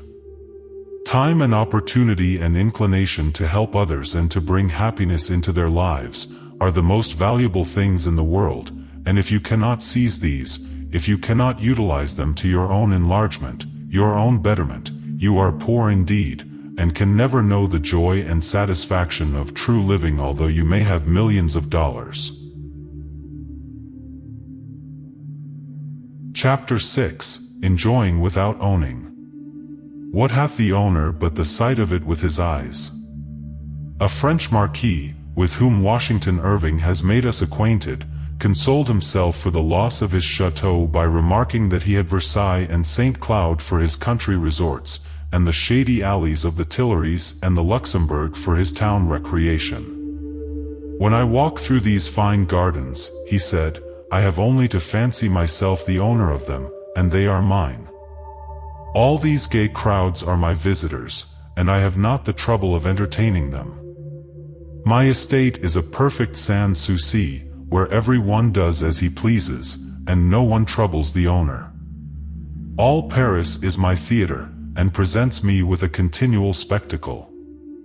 I have a table spread for me in every street, and thousands of waiters ready to fly at my bidding. When my servants have waited upon me, I pay them, discharge them, and there's an end. I have no fears of their wronging or pilfering me when my back is turned. Upon the whole, said the old gentleman with a smile of infinite good humor, when I recollect all that I have suffered, and consider all I at present enjoy, I can but look upon myself as a person of singular good fortune. The habit of feeling rich because you have developed the faculty of extracting wealth from everything you touch is riches indeed. Why should we not feel rich in all that our eyes can carry away, no matter if others happen to have the title deed? Why should I not enjoy the beautiful gardens of the wealthy and their grounds, just as if I owned them? As I pass by I can make the wealth of color my own. The beauty of plants, and lawn, and flowers, and trees are all mine. The title deed of another does not cut off my aesthetic ownership. The best part of the farm, the landscape, the beauty of the brook and the meadow, the slope of the valley, the song of the birds, the sunset, cannot be shut up within any title deed. They belong to the eye that can carry them away, the mind that can appreciate them. How is it that some rare characters manage to have such precious treasures, to get so much that enriches the life out of a poverty-stricken, forbidding environment, while others get little out of the most luxurious and beautiful conditions that wealth can furnish? It is wholly a question of the quality of the absorbent material. Some people are blind to beauty. They can travel with the utmost indifference in the midst of the most gorgeous and inspiring scenery. Their souls are not touched. They do not feel the inspiration which puts others into ecstasy. There is a story told of a touring party in the Alps which included a lady and a phlegmatic German. The guide led the party to a point where a sudden turn revealed a marvelous panorama of beauty. The lady went first and gazing on the prospect said, "How charming!" The German, following, fell on his knees and, baring his head, cried, "Ach, mein Gott! I thank thee that I have lived to see this day." If you are not wealthy yourself, be glad that somebody else is, and you will be astonished at the happiness that will result to yourself, says the Reverend Dr. Charles Acht. Did you ever realize, my poor complaining friend, how rich you really are? You say you have no land, no home of your own, that you are only living with your family in a few rooms. Of what a lot of pleasure envy robs us. It is a small soul that cannot enjoy what he does not own, that goes through life allowing his envy to rob him. We ought to be able to enjoy everything that is enjoyable, no matter who owns it. How foolish to envy others the things which we do not happen to have or cannot afford. Always learn to enjoy what you cannot own. Be like the birds, who do not care who holds the title deed to the lands where, in their migrations, they joyously build their little homes. Did you ever stop to think how small a part of the community really belongs to the individual? The streets, the roads, are free, the parks are yours, the public libraries are as much yours as the rich man's, the schools are yours, the rivers, the brooks, the mountains, the sunsets, the marvelous mysteries and beauties of the heavens are yours. Mr. Rockefeller cannot get more out of the sun than you can, or from the beauty of the moon. The stars are as much yours as his. The charms of nature, the change of seasons, the joys the Creator has reflected everywhere, are yours. The landscape belongs to you just as much as to the man who pays the taxes on the land. Think of the fortune it costs a great city to keep up the parks. Even the estate of a Carnegie could not afford such grounds, and you are sure of always finding them in the finest condition without a thought of care yourself or a bit of anxiety. The people who care for all these things are public servants, giving their service for you as much as for the richest. You do not have to hire them, watch them, or pay them. No anxiety robs you of your enjoyment. The flowers, the birds, the statuary, all of the beautiful things in our great parks, are as much yours as they are the property of the richest. Why, the poorest people in our cities are landed proprietors. They own thousands of acres of land. The trouble with us is that we exaggerate the great advantage of having much property. The fact is that the human mind is not constructed for either the appreciation or the enjoyment of a great many things, and a complicated existence defeats its own ends. I would rather be able to appreciate things I cannot have than to have things I am not able to appreciate, said a writer. Robert Louis Stevenson once packed up his pictures and his furniture and sent them to an enemy who was about to be married, and he wrote to a friend that he had at last rid himself of the master to whom he had been a bond slave. "Don't," he said, "give hostages to fortune, I implore you. Not once a month will you be in a mood to enjoy a picture. When that mood comes, go to the gallery and see it. Meanwhile, let some hired flunky dust the picture and keep it in good condition for your coming. Why should I scramble and struggle to get possession of a little portion of this earth? This is my world now, why should I envy others its mere legal possession? It belongs to him who can see it, enjoy it. I need not envy the so-called owners of estates in Boston and New York. They are merely taking care of my property and keeping it in excellent condition for me. For a few pennies for railroad fare whenever I wish I can see and possess the best of it all. It has cost me no effort, it gives me no care, yet the green grass, the shrubbery, and the statues on the lawns, the finer sculptures and the paintings within, are always ready for me whenever I feel a desire to look upon them. I do not wish to carry them home with me, for I could not give them half the care they now receive. Besides, it would take too much of my valuable time, and I should be worrying continually lest they be spoiled or stolen. I have much of the wealth of the world now. It is all prepared for me without any pains on my part. All the people around me are working hard to get things that will please me, and competing to see who can give them the cheapest. The little I pay for the use of libraries, railroads, galleries, parks, is less than it would cost to care for the least of all I use. Life and landscape are mine, the stars and flowers, the sea and air, the birds and trees. What more do I want? All the ages have been working for me, all mankind are my servants. I am only required to feed and clothe myself, an easy task in this land of opportunity. Some people are so constituted that they do not need to own things to enjoy them. There is no envy in their nature. They feel glad that others have money and a splendid home, even if they themselves live in poverty. Henry Ward Beecher had this broad, liberal, magnanimous, whole-hearted nature, which could enjoy without owning. He used to say that it was a great treat to him to go out and enjoy the good things in the shop windows, especially during the Christmas holidays, and he could make the architecture and sculpture of palatial homes his own and enjoy the grounds, no matter who had the title deed to them. Phillips Brooks, Thoreau, Garrison, Emerson, Beecher, Agassiz, were rich without money.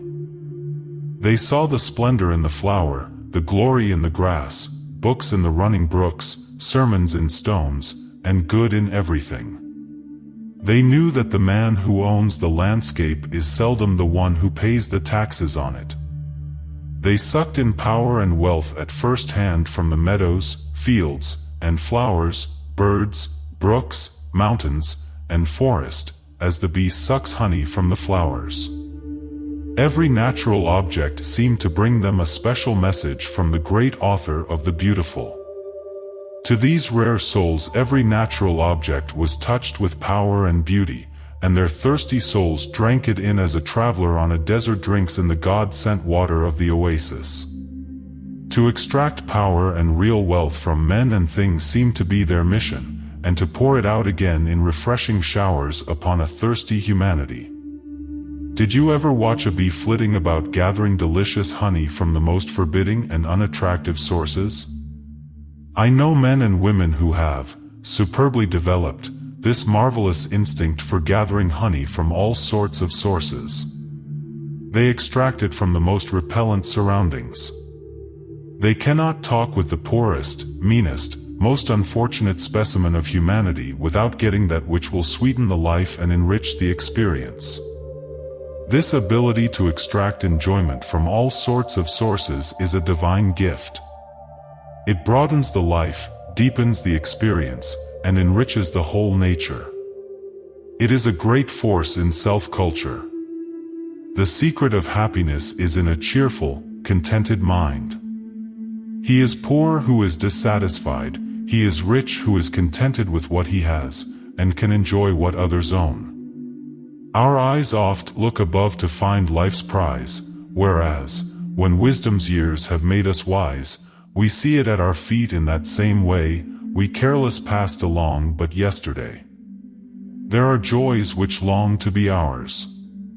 God sends 10,000 truths, which come about us like birds seeking inlet, but we are shut up to them, and so they bring us nothing, but sit and sing a while upon the roof and then fly away. Chapter 7: The Sin of Tired Nerves. The kindest and the happiest pair will find occasion to forbear, and something every day they live, to pity and perhaps forgive. Signed, Cooper. A great many well-meaning people, both men and women, are great, nerve sinners. They allow themselves to become exhausted and so depleted physically that they lose the power of resistance. They cannot control themselves and are the victims of their nerves. There are tens of thousands of women in this country who, much of the time, are in a chronic state of fatigue, and who seldom ever get rested. Many of them do not get sleep enough, are constantly interrupted by the children, and their great load of mental care, together with their hard work and monotonous lives, are enough to wreck the health and ruin the disposition of all but women of extraordinary poise and strength of mind and body. Men who have their regular hours of work and are then free, little realize what it means for their wives to work nearly twice as long as they do, and often with a great many more things to irritate them. Most women would be cheerful and kind if they lived perfectly sane lives. Most men would be nervous wrecks in 3 months if they were to exchange places with their wives. Women often get extremely nervous, and their husbands blame them for their irritability, when the whole trouble is the result of mental and muscular fatigue, which may be caused by long hours of work, the monotony of their lives, and the presence of all sorts of vexations which tend to keep them in a constant state of semi-exhaustion. The friction in many unhappy homes is largely caused by overwrought, tired nerves. A large part of the mental suffering which many of us cause is wholly without intention. The cutting things we say, our criticism, our unkindness often come from kindly hearts but irritated nerves. We say cruel things even to our best friends and those we love best when our nerves are on edge from fret and worry, things we would not have said for the world but for the irritation, the sheer exhaustion, that robbed us of self-control. How many people carry cruel wounds for years, perhaps for a lifetime, which were thoughtlessly inflicted by a dear friend in a moment of anger when their physical standards were down. How often we hurt those whom we love dearly and whom we would help, when we are tired and jaded and things fret us. The sins of exhausted nerves, caused by vitiated blood or cell poisoning through lack of proper exercise or recreation, loss of sleep, or vicious thinking, are responsible for much of the world's misery and failure. Take for example a man who is suffering from insomnia. Hard times and financial panics may have completely demoralized his business, and being of a highly organized, nervous, sensitive temperament, accustomed to worry even when comparatively well, he is completely upset when his physical vitality is at a low ebb. His powers of resistance have become so reduced that his willpower is perfectly helpless to master the situation, and he then becomes the victim of all sorts of trifling annoyances which when normal he would not have noticed. He is unreasonable with his employees, cruel to those dependent upon him, and he says things for which he afterwards despises himself.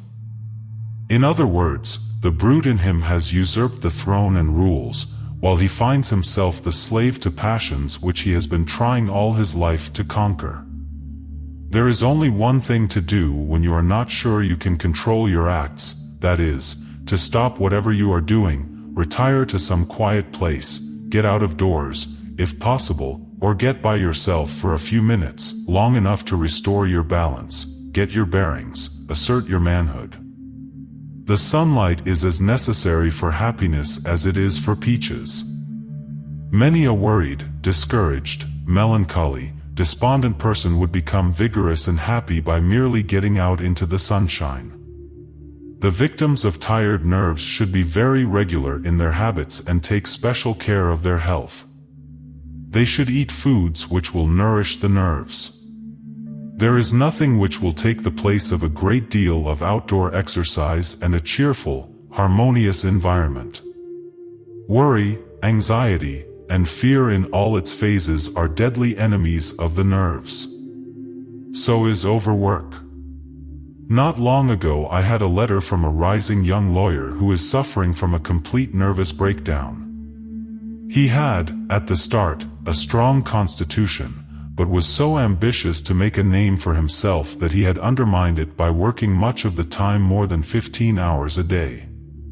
He had the insane idea, which so many have, that the man who keeps everlastingly at it, sticks to his task year in and year out, has a great advantage over the one who works fewer hours and takes frequent vacations. He thought he could not afford to take frequent trips to the country, or even an occasional day off to play golf, as other young lawyers did, that he must make a name for himself while others were playing. So he kept on overdrawing his account at Nature's Bank, and now he is going through physical bankruptcy. Just when he should be in a position to do the greatest thing possible to him, when he should be most productive and vigorous, when his creative ability should be at its maximum, he is compelled, because of his mental breakdown, to relinquish his profession, perhaps forever. It was never intended that man should be a slave to his work, that he should exhaust all his energy in getting a living, and have practically none left for making a life. The time will come when it will be generally acknowledged that it is possible to do more work, and of a better quality, in a much shorter day than our present average working day. All work and no play makes Jack a dull boy. The fact that we have such a strong instinct for fun indicates that it was intended we should have a good deal of it in our lives. But a great number of employees are obliged to work too many hours a day, simply because their employers have not yet learned the magic of a fresh brain and vigorous physique. No matter how healthy or capable a person may be, the brain cells and faculties which are constantly used, like the bow which is always tightly strung, lose their elasticity, their grip and firmness, and become jaded, dull, and flabby. The brain that is continually exercised in one's occupation or profession, with little or no change, is not capable of the vigorous, spontaneous action of the brain that gets frequent recreation and change. The man who keeps everlastingly at it, who has little fun or play in his life, usually gets into a rut early in his career, and shrivels and dries up for lack of variety, of mental food and stimulus. He destroys his capacity for happiness. Nothing is more beneficial to the mental or physical worker than frequent change of fresh viewpoint. Everywhere we see men who have gone to seed early, become ruddy and uninteresting, because they worked too much and played too little. Monotony is a great shriveler of ability, and a blighter of happiness. The great majority of people do their work mechanically, and regard it as unavoidable drudgery, whereas all work should be a delight, as it would be if all workers were in the right place and worked only when they were fresh and vigorous. Then the exercise of brain and muscle would give a sense of well-being, and work would be a tonic, not a grind, life a delight, not a struggle. Work, like religion, never was designed to make our pleasures less. Work is essential to health. Every faculty contributes to one's efficiency, gives a keener edge to all of one's sensibilities, and health is the foundation of happiness. It is a strange fact that many people cannot appreciate the infinite difference between working when the brain and muscles are up to the highest standard of efficiency and forcing them to work when they are fatigued. No one is himself when his nerve centers are exhausted, whether from excessive use or from lack of proper food. The quality of one's thought, ambition, energy, aims, and ideals is largely a matter of health. Who can estimate the tragedies which have resulted from exhausted nerve cells? Many crimes are the result of abnormal physical conditions consequent upon exhaustion. Men do all sorts of strange, abnormal things to satisfy the call of these exhausted tissue cells for nourishment. They try to restore them by drink and other kinds of dissipation.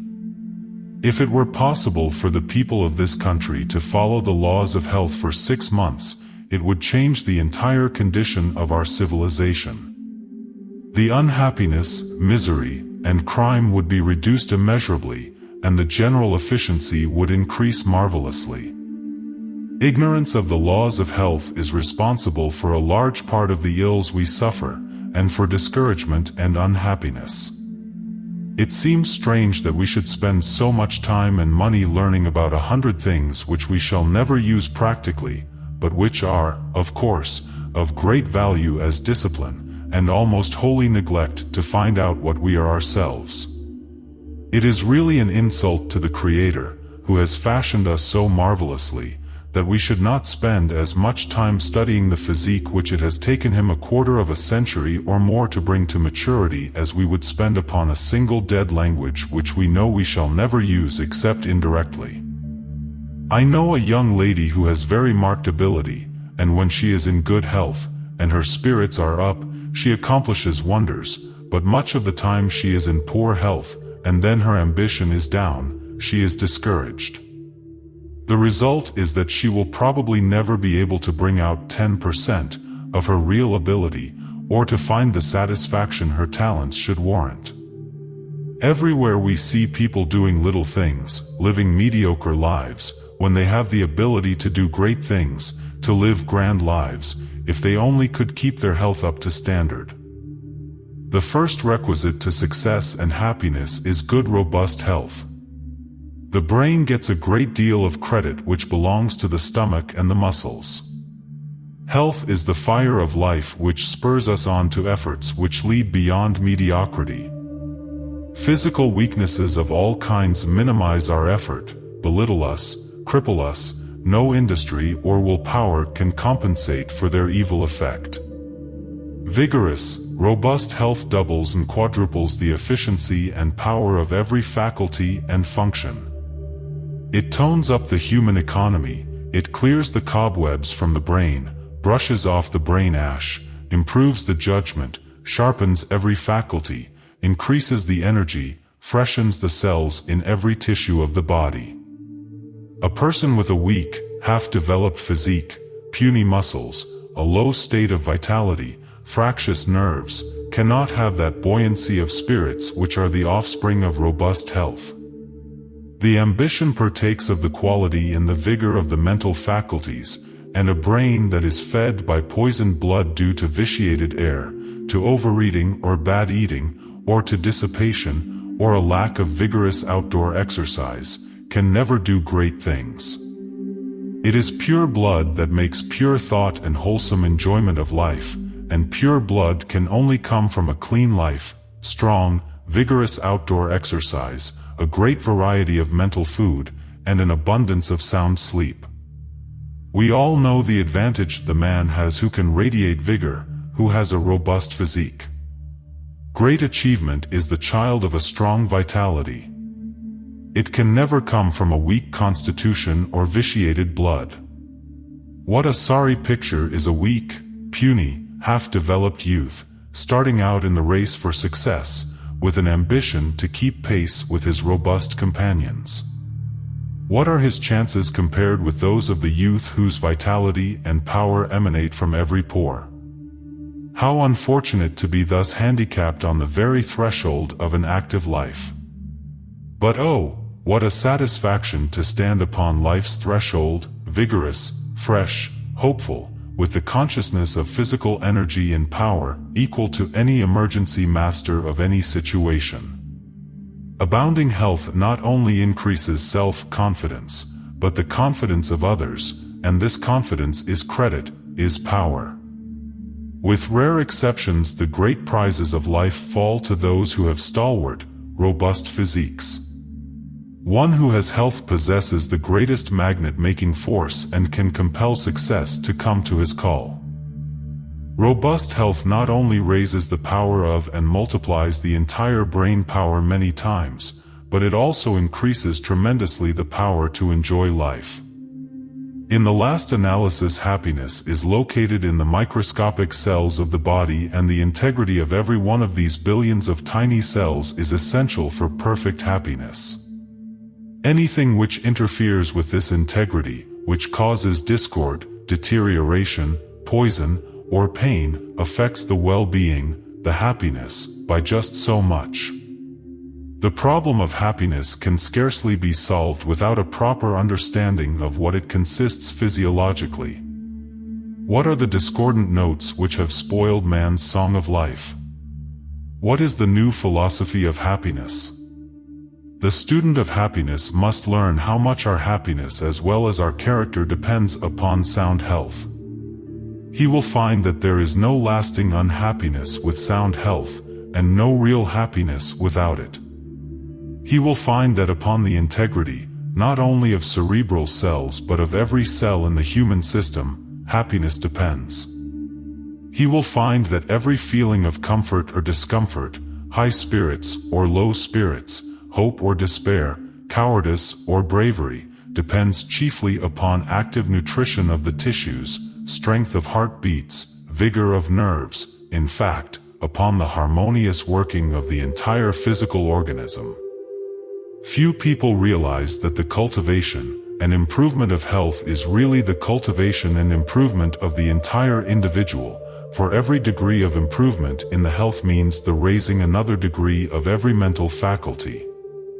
Improving the health increases the courage, lifts hope, raises self-confidence, initiative, indeed lifts every quality in one's nature, every mental faculty and every heart quality.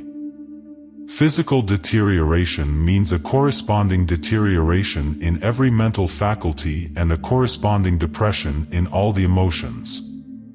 It means a little less courage, a little less heart for our work. It means a little less endurance, less powers of resistance to ward off the disease enemies, the enemies of our efficiency and happiness. Robust health and optimism produce happiness. The power of a sunny soul to transform the most trying situations in life is beyond all power to compute. The world loves the sunny soul, the man who carries his holidays in his eye and his sunshine with him.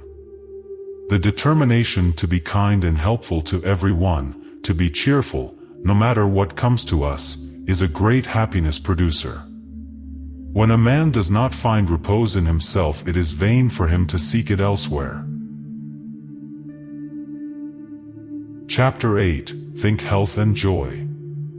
It is the mind that makes the man, and our vigor is in our immortal soul. Signed Ovid. There is nothing that will cripple one's creative power quicker than the self-pity habit, the habit of coddling oneself. It paralyzes the faculties because it destroys self-confidence, shuts off power, courage. If you desire to get force and vigor into your efforts, you must have a free avenue of self-expression. There must be no restriction anywhere. The moment you begin to coddle and pity yourself and to think that you cannot do this or that, your faculties will quickly sympathize with the condition of your mind, and your producing power will be weakened and cut down. I know a naturally able man who, by constant self-analysis and dire conviction about his physical and mental condition, has become quite morbid and has so cut off his confidence in his ability to do things that he is rapidly reducing himself to a state of helplessness and uselessness. He has ruined his digestion by constantly thinking about his food, what he can or cannot eat, and what will or will not agree with him. He swallows a mouthful of dyspepsia with every mouthful of food he eats. He must have certain brands of this or that. Whenever he goes away from home, he takes his own tea and coffee and a certain kind of breakfast food with him, and must have special dishes cooked for him at hotels, or wherever he happens to be. When others are uncomfortably warm, he wants to have the windows closed in order to keep out drafts. He is constantly studying patent medicine advertisements and medical books, trying to find descriptions of his fancied ailments, and every time you meet him he is sure he has symptoms of some new physical trouble. He is forever thinking about his ailments, pitying himself and imagining all kinds of dire things are going to happen to him. He is convinced that he cannot undertake anything without bad results following. The consequence of all this is that he has become a pygmy instead of the giant he might be. If he would only burst his self-imposed shackles, get out of himself, break away from the narrow bounds of his sickly, limited thought, he could be a power in the world. Physicians say that there is really nothing the matter with him physically, that the trouble is all in his mind, that he has thought of himself, coddled himself, imagined all sorts of physical limitations and studied disease symptoms so long that he has shorn himself of power and become a hopeless hypochondriac. It is his convictions that cripple him, and not his actual weakness or physical troubles. He is a victim of his imagination. Here is man superbly endowed by nature, creeping along in his career when he should be going by leaps and bounds, doing little things when he is capable of doing great things, just because he has analyzed himself so much and has centered his thought upon himself so long that he has become a slave to self-pity. No man can do anything great while he is constantly tying up his faculties by self-limitations, self-made handicaps. No man can get beyond his convictions. As long as he is convinced that he is physically weak and cannot do a thing, he cannot do it. Everything which will tend to make one strong and robust physically will be a great help to nervous and imaginary troubles, but the greatest healing balm for them is mental self-treatment. A well-known physician who has made a specialty of nerve diseases, not getting satisfactory results from the prescription of drugs, tried the experiment of inducing his patients to smile under all circumstances, to compel themselves to laugh whether they felt like it or not. Keep the corners of your mouth turned up, is his prescription for those suffering from melancholia. It works like a charm. With the corners of their mouths turned up, the patients are obliged to smile no matter how melancholy or depressed they may feel. Smile, keep on smiling, do not stop smiling, the doctor will say. Just try turning up the corners of your mouth, regardless of your mood, and see how it makes you feel, then draw them down, and note the effect, and you will be willing to declare, there is something in it. He has his patients remain in his office and smile. If it is not the genuine article, it must at least be an upward curvature of the corners of the mouth, and the better feelings invariably follow. This physician declares that if people will turn down the corners of their mouths and use sufficient willpower, they can actually shed tears. On the other hand, if they will keep the corners of their mouths turned up, pleasant thoughts will take the place of stormy forebodings. One reason why we have such poor health is because we carry such a low health ideal. We have been steeped in poor health thought from infancy. We have been saturated with the idea that pain, physical suffering, and disease are a part of life, necessary evils which cannot be avoided. We have had it so instilled into us from infancy that robust health is the exception and could not be expected to be the rule, that we have come to accept this unfortunate condition of things as a sort of fate from which we cannot hope to get away. The child hears so much sick talk, is cautioned so much as to the dangers of catching all sorts of diseases, that he grows up with the conviction that physical discords of all kinds are a law of his being.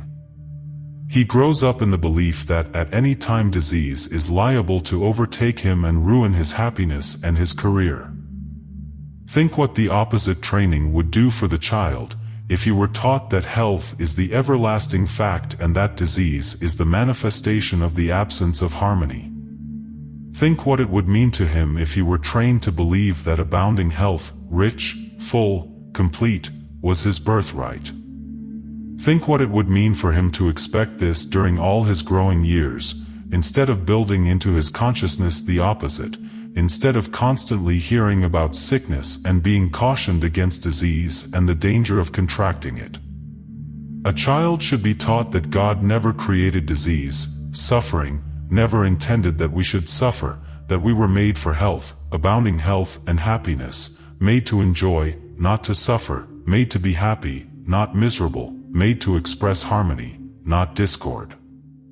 Mental activity and a healthy mental attitude have the most of all to do with happiness. The quality of the thought determines the quality of the life.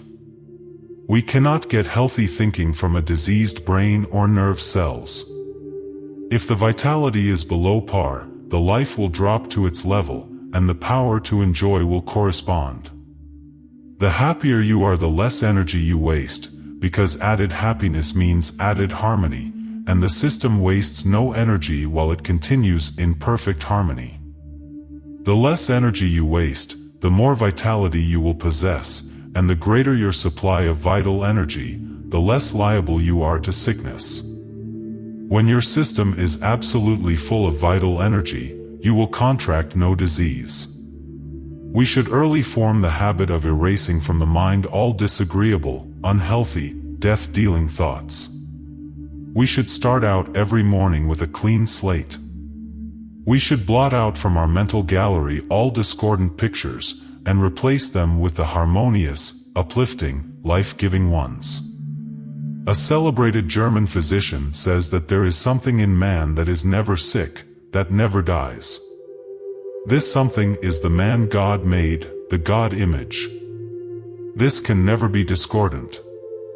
It is independent of circumstances. This is the seat of health that is an everlasting fact. This is not the distorted image which wrong thinking, vicious living, have made, but the man God made. And, if we appeal to this wholeness, this completeness, this perfection, this something in us which can never be sick, never die, and know that it is one with the immortal creative principles, all our discords will disappear, and we shall be at one with principle, at one with truth. This is life, and the life that is truth. Then we shall touch power. Then we shall come into our birthright, into perpetual harmony. People suffering from nervous or mental disorders are usually filled with fear, and fear comes from a sense of helplessness due to a feeling of separateness from the great divine energy which creates, heals, and sustains us. When we regain the consciousness of our oneness, our at one-ment with the divine, with infinite life, when we get in tune with the infinite, we feel a sense of wholeness, an assurance which drives away all fear. Chapter 9, The Joys of Imagination. O blessed of heaven, whom not the languid songs of luxury, the siren. Not the tribes of sordid wealth, nor all the gaudy spoils of pageant honor, can seduce to leave those ever-blooming sweets, which from the store of nature fair imagination culls, to charm the enlivened soul. An old lady who has been an invalid for many years has rarely been out of the house, and yet she says she has the most delightful times imaginable on her mental vacations. She travels abroad every day, revisits the scenes familiar in her childhood, climbs the Alps, walks through the streets of the cities of Italy, once so dear to her. She takes frequent sails on the loved Mediterranean. For hours she sits on the veranda of her old Sorrento home and watches the numberless sails in the marvelous Bay of Naples, and beyond she sees the smoke of Mount Vesuvius trailing through the sky like the smoke of a great train of cars. She watches the oranges and lemons ripening on the trees. For hours this sweet old lady not only forgets all aches and pains which make her an invalid, but forgets the physical chains which enslave her indoors, and she wanders over the earth at will. She says that these mental trips are often more enjoyable than the physical ones, because she has none of the annoyances and discomforts of travel and none of the expense. She attends the great theatrical performances frequently, takes mental trips to the leading theaters and reviews again the plays which she saw in her younger days. She reads Shakespeare, and sees Booth, Salvini, Bernhard, and all the great actors and actresses, who never tire repeating their plays for her. During the opera season this lady says she regularly attends the great performances. Oftentimes when in pain she starts off on her mental trips and for many hours scarcely returns to think of herself, and when she comes back she is refreshed with new hope and new courage for fighting her physical battles. She says that if people only knew the possibilities of enjoyment through the picturing power of the imagination, the whole human race would be happy. The training and education of the majority of people do not half emphasize the possibilities of enjoyment through the imagination. The trouble is that most of us put too much emphasis upon the limitations of the senses. The imagination was given us to lift us out of all surrounding things and to make us practically omnipresent. In the twinkling of an eye we can follow Arcturus flying through space at the rate of 20,000 miles a minute, although we may be amid the snows of the north, in an instant we can be among the palms and orange groves of the tropics. The trouble with many people who lack imagination is that they have no utopia, no vision, and life is a hard, monotonous grind. Everyone should have a utopia and should live in it much of the time, a place where everything is ideal, and where everybody and everything is what they ought to be. It is a great relief and refreshes one wonderfully to retire into his utopia at will, where everything is ideal and where there is no discord, no friction, nothing to worry or make one anxious, and where the mind can rest. I know several people so hemmed in by an iron environment, and so confined to perpetual hard work, that it is almost impossible for them to be long away from their places of business or their professions, and yet, although they are subject to rasping vexations and annoying conditions such as would worry some people to shadows, they always seem to be serene, fresh, and buoyant, because they have acquired the happy art of mental refreshment and change by taking mental vacations. I have interviewed some of these people, and they tell me that, no matter how trying, or how exasperating their work, or how vexatious or annoying the conditions may be about them, when they get a bit of leisure they can instantly lift themselves out of their troubles into a harmonious and blissful mental condition which nothing material can touch or mar. They cross oceans and take mental trips into foreign lands which they have once visited. They have so educated their imaginations that they can create new places, new worlds, people them, and live in them. They can see beauty that was never on sea or land, and hear melodies and harmonies that have never touched human ears. Many invalids have acquired this art of refreshment through mental tours, taking trips to beautiful lands that have never been seen by material eyes. They may not be able to go on long vacations into the country, but they are able to take many mental excursions there, and to go back to the old home or farm, and relive their childhood days. Mentally they wade and fish in the brooks, climb the mountains, tramp in the forest, and meander through the meadows. What a wonderful compensation nature has provided to balance the hard, dry, dreary drudgery of life. The imaginative faculties are wings which enable us to soar away quickly into joys ineffable. How little many of us realize what a great gift we have in the imagination, that ability to fly away at will from our harassing, embarrassing, poverty-stricken surroundings, from things which discourage, disgust, and annoy, away from grasping, grinding, sickening drudgery, away from our worries and anxieties, the things that vex us, away from the blues, into a paradise of joy, into an ideal world, where harmony, and beauty, and truth reign. What luxuries this power enables the poor to enjoy! It helps the prisoner to fly out of his cell, revisit his home and friends, and go where he will unmolested. It is said that many prisoners become almost totally unconscious of their confinement for many hours at a time. People who have written a great deal in prison, such as histories and stories, for months at a time have not found their confinement very irksome. Iron bars and a cell are powerless to imprison the mind. What a wonderful world Bunyan really lived in while he was in jail. Few people who have had their liberty have had such wonderful experiences. Nature has provided through the imagination a wonderful means of escape for the invalids and the shut-ins. Think what books mean to shut-ins. How they lift them out of their narrow walls and take them on tours all over the world.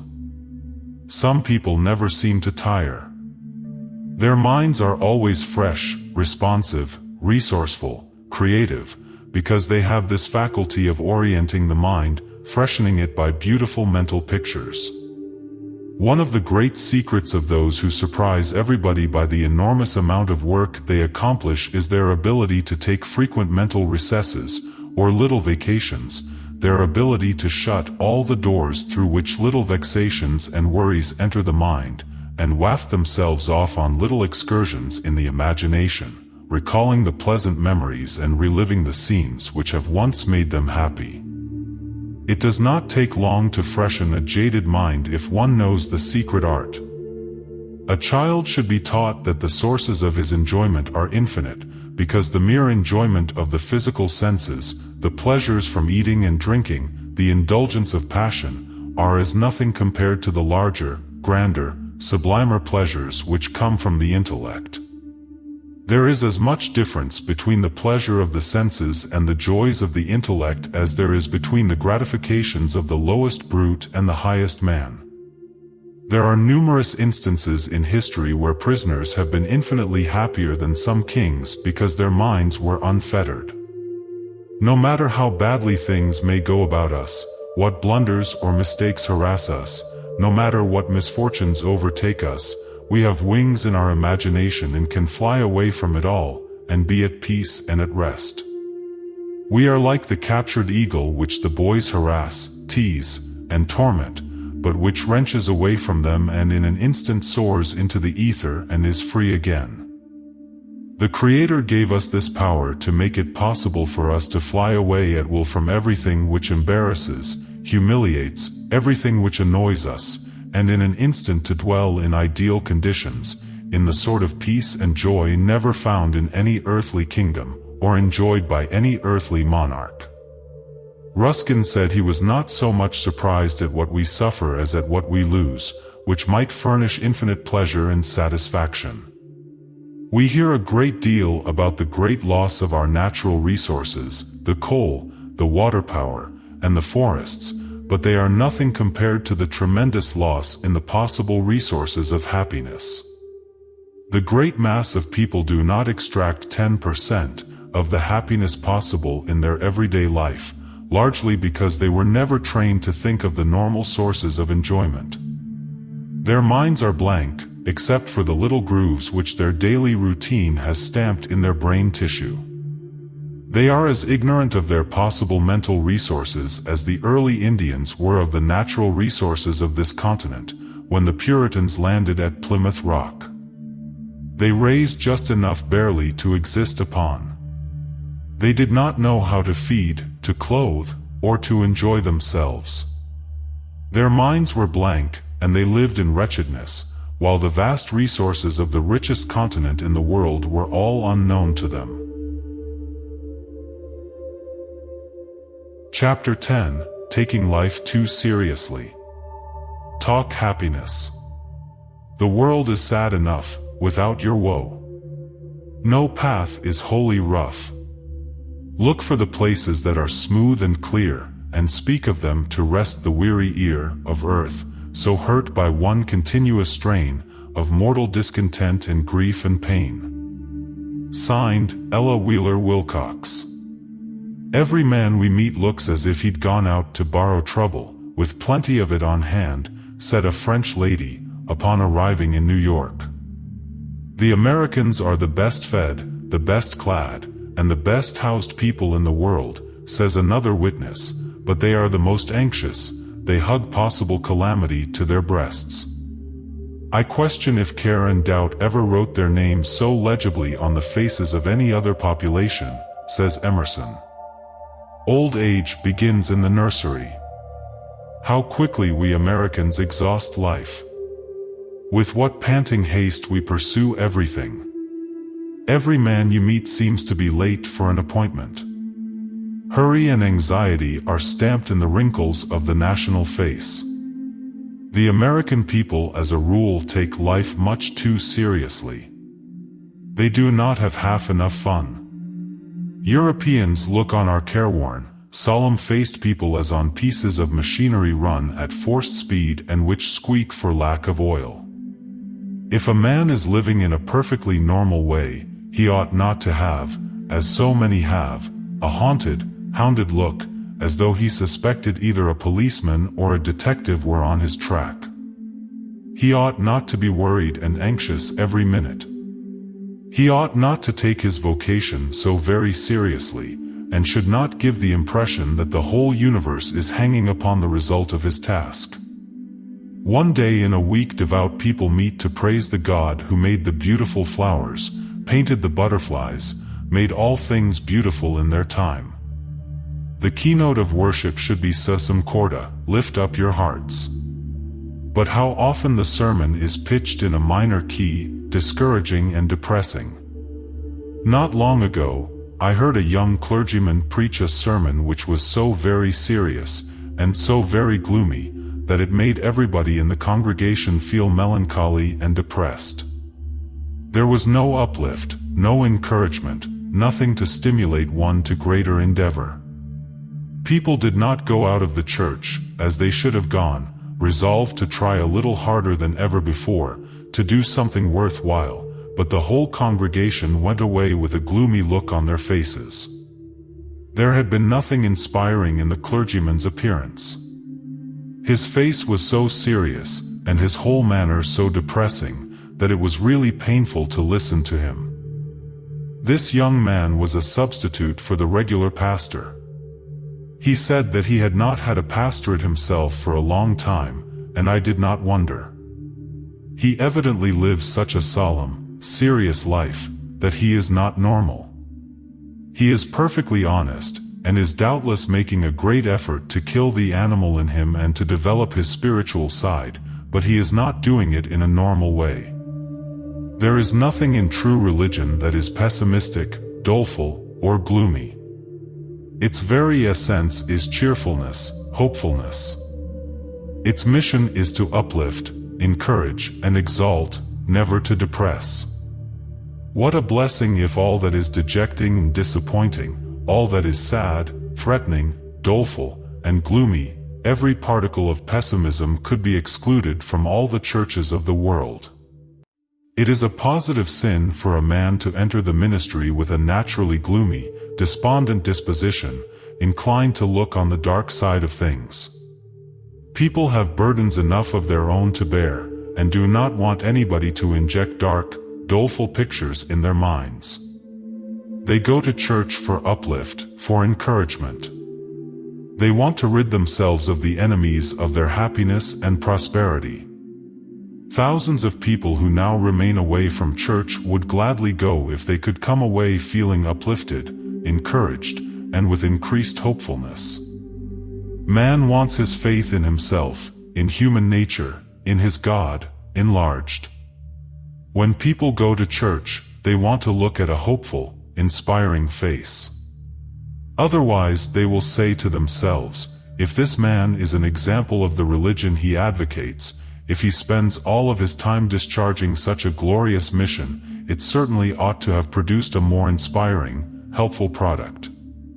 We instinctively feel that the clergyman who does not make us more hopeful, who does not enlarge our faith and inspire us to greater endeavor for the right, has mistaken his calling. Away with these fellows who go howling through life, wrote Beecher, and all the while passing for birds of paradise. He that cannot laugh and be gay should look to himself. He should fast and pray until his face breaks forth into light. Some people have an idea that they comfort the afflicted when they groan over them, says Talmage. Don't drive a hearse through a man's soul. When you bind up a broken bone of the soul, and want splints, do not make them of cast iron. Why take life so seriously, anyway? A lot of play will not only improve your health, but increase your efficiency wonderfully. Happy recreation has a very subtle influence upon one's ability, which is emphasized and heightened and multiplied by it. How our courage is braced up, our determination, our ambition, our whole outlook on life changed by it. There seems to be a subtle fluid from humor and fun which penetrates the entire being, bathes all the mental faculties, and washes out the brain ash and debris from exhausted cerebrum and muscles. We have all experienced the transforming, refreshing, renewing, rejuvenating power of good, wholesome fun. From business and economical standpoints alone, to say nothing of increased health and happiness, even a good deal of time spent in play is time well spent, and is an essential part of the shrewdest, most profitable business policy you can adopt.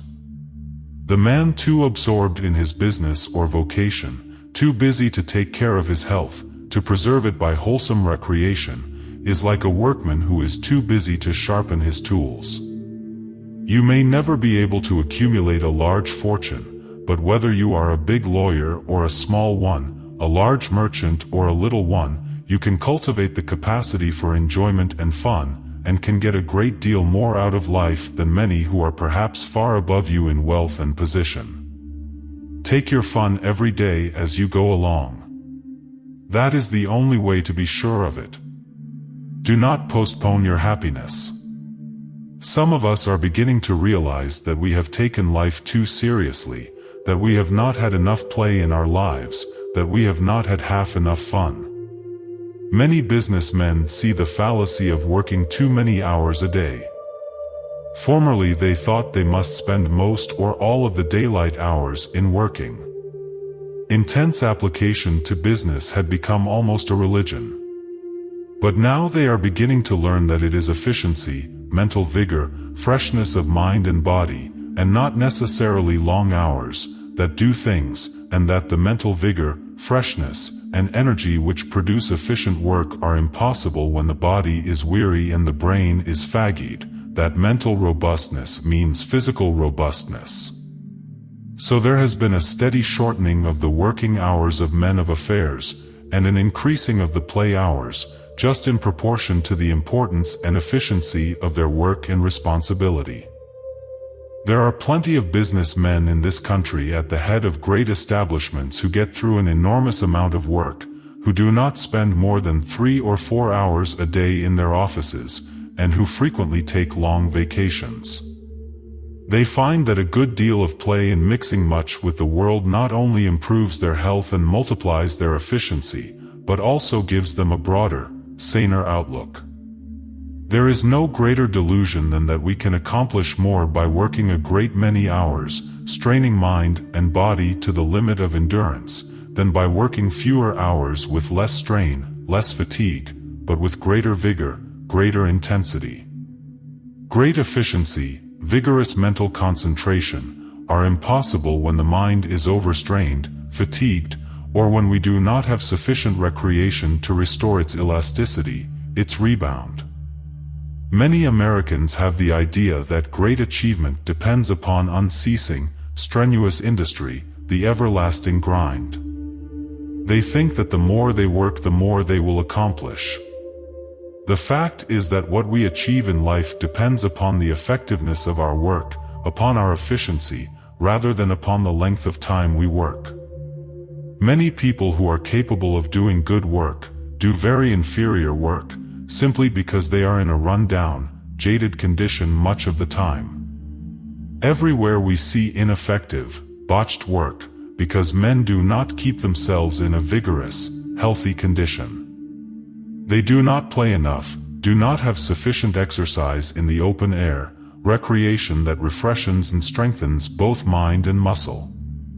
They take life too seriously. When you have plenty of fun, you work with more vigor, and with greater enthusiasm, you begin your day in better spirits, are more hopeful, and you leave your work at night happy, and in a more contented frame of mind.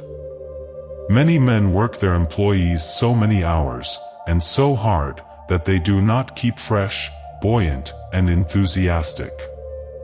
Where did the idea come from that we should take life so seriously, anyway? Why should a man be such a slave to his breadwinning? We ought to be able to get a good living, even to make fortunes, and yet have a good time every day of our lives. This idea of being a slave most of the time, and of only occasionally enjoying a holiday, is all wrong. Every day should be a holiday, a day of joy and gladness, a day of supreme happiness, and it would be, if we lived sanely, if we knew the secret of right thinking and normal living. There is certainly something wrong in the very idea of sacrificing the juices of our lives for the husks which we get. Remember that there is something else in the world even more important than making money. Your health, your family, your friendships should mean 1,000 times more to you than dollar chasing. Life was given us for enjoyment, not for one long, strenuous, straining struggle in the dreary drudgery of scraping dollars together. Living getting was intended to be only a mere incidental in the larger life of growth, of freedom, of soul expansion, mind enlargement. Men could get joy out of their business if they only knew how, and by taking the drudgery out of it they would not only be happier, but they would also be more prosperous. A great many men fail because they are too serious, because they develop unsocial, morose, cold qualities which repel, and which make them poor mixers. It is the sunshiny, happy nature which attracts friends and trade. The too serious people seem to say, "Keep away from me, life is too serious a matter to be spent on trivial things." They are dry and ruddy, because there is not enough play in their lives to furnish the necessary lubrication, variety, or change. Someone said to me once, the New Englander is actually afraid of enjoying himself. He does not feel just right when he is spending money trying to have a good time. He thinks that he ought to be doing something more serious, that it is frivolous for a man to be spending his precious time and hard-earned money trying to enjoy himself. He believes with Carlyle, that it is none of his business whether he is happy or not, that he was put into this world to do something serious, and he must do it. While that is a very unfair estimate of the whole New England character, it is true that many New England people are so constituted that they cannot really enjoy a holiday or a vacation, because they feel that it is too frivolous, that they ought to be doing something better than that. They feel that they must be about the master's business. Now, to my mind, the master's business often means a great deal of play, of healthful, rejuvenating recreation. It means a lot of enjoyment, a lot of real fun, to keep healthy, normal, and efficient. It is said that the easy chair is a necessary part of the strenuous life. It is impossible for any normal being to keep his life in harmony without a great deal of recreation and play. What magic a single hour's fun will often work in a tired soul. We have all felt the wonderful balm, the great uplift, the refreshment, the rejuvenation which have come from a jolly good time with family or friends, when we have gone home after a hard, exacting day's work, when our bodies were jaded and we were brain-weary and exhausted. Many people give us the impression that the famed Damocletian sword of pain, suspended by a thread, hangs over them constantly ready to fall and pierce them at any moment, even in their joys and pleasures. They never seem to enjoy anything without alloy. They give you the impression that they are conscious of the skeleton's presence at every feast. It's a real duty to be jolly, says Merriman, and the violation of it ought to subject anyone to fine and imprisonment. What right has anyone to go about the community lachrymose, woebegone, with tears in's eye, distraction in's aspect? What right has he to distribute the bacilli of depression, gloom, doompishness, and general forlornity? A fellow may have corns and porous plasters, and boils and styes and spasms, and freckles and moles, and eardrums and quinine pills, and an utter absence of joy in the stomachic regions, but he needn't hire the town crier to go about with a bell proclaiming it. He needn't be pouring it into the ear of every unwilling button-holed victim who feels afterwards as if he had visited all the hospital incurables. Take a brace, a strong one. Smile on, smile ever. Groan not. Whine not. Whimper not. Grumble not.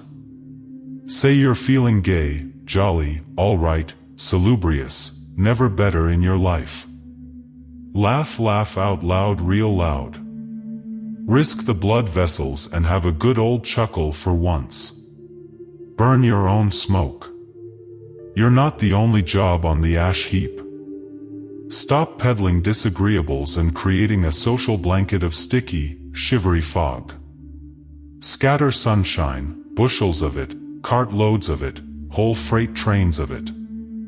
Scatter it by the barrel, bag, and ton. People won't object to it. They'll take all you can give them. Care in our coffin drives a nail, no doubt, but every grin so merry draws one out. A cheerful disposition that scorns every rebuff of fortune and laughs in the face of disaster is a divine gift. Fate itself has to concede a great many things to the cheerful man. To be able to laugh away trouble is greater fortune than to possess the minds of King Solomon. It is a fortune, too, that is within the reach of all who have the courage and nobility of soul to keep their faces turned to the light. Chapter 11. Happiness can be cultivated. The rose is but a cultivated cabbage. I know a lady who once underwent an operation for the removal of a tumor. Everything in her life dates from that time. She cannot converse on any subject, but she drags in her operation. It is her excuse for her explanation of all her shortcomings in domestic affairs. How many people are loath to let their troubles go? They have lived with them so long that they have become sort of companions, and they seem to take a morbid pleasure in entertaining them, just as some patients like to dwell upon their symptoms and aches and pains. Few people realize that happiness may be cultivated to any great extent. They seem to think that the power to enjoy life is largely hereditary, that they cannot do very much to change a crotchety, sour, unhappy disposition.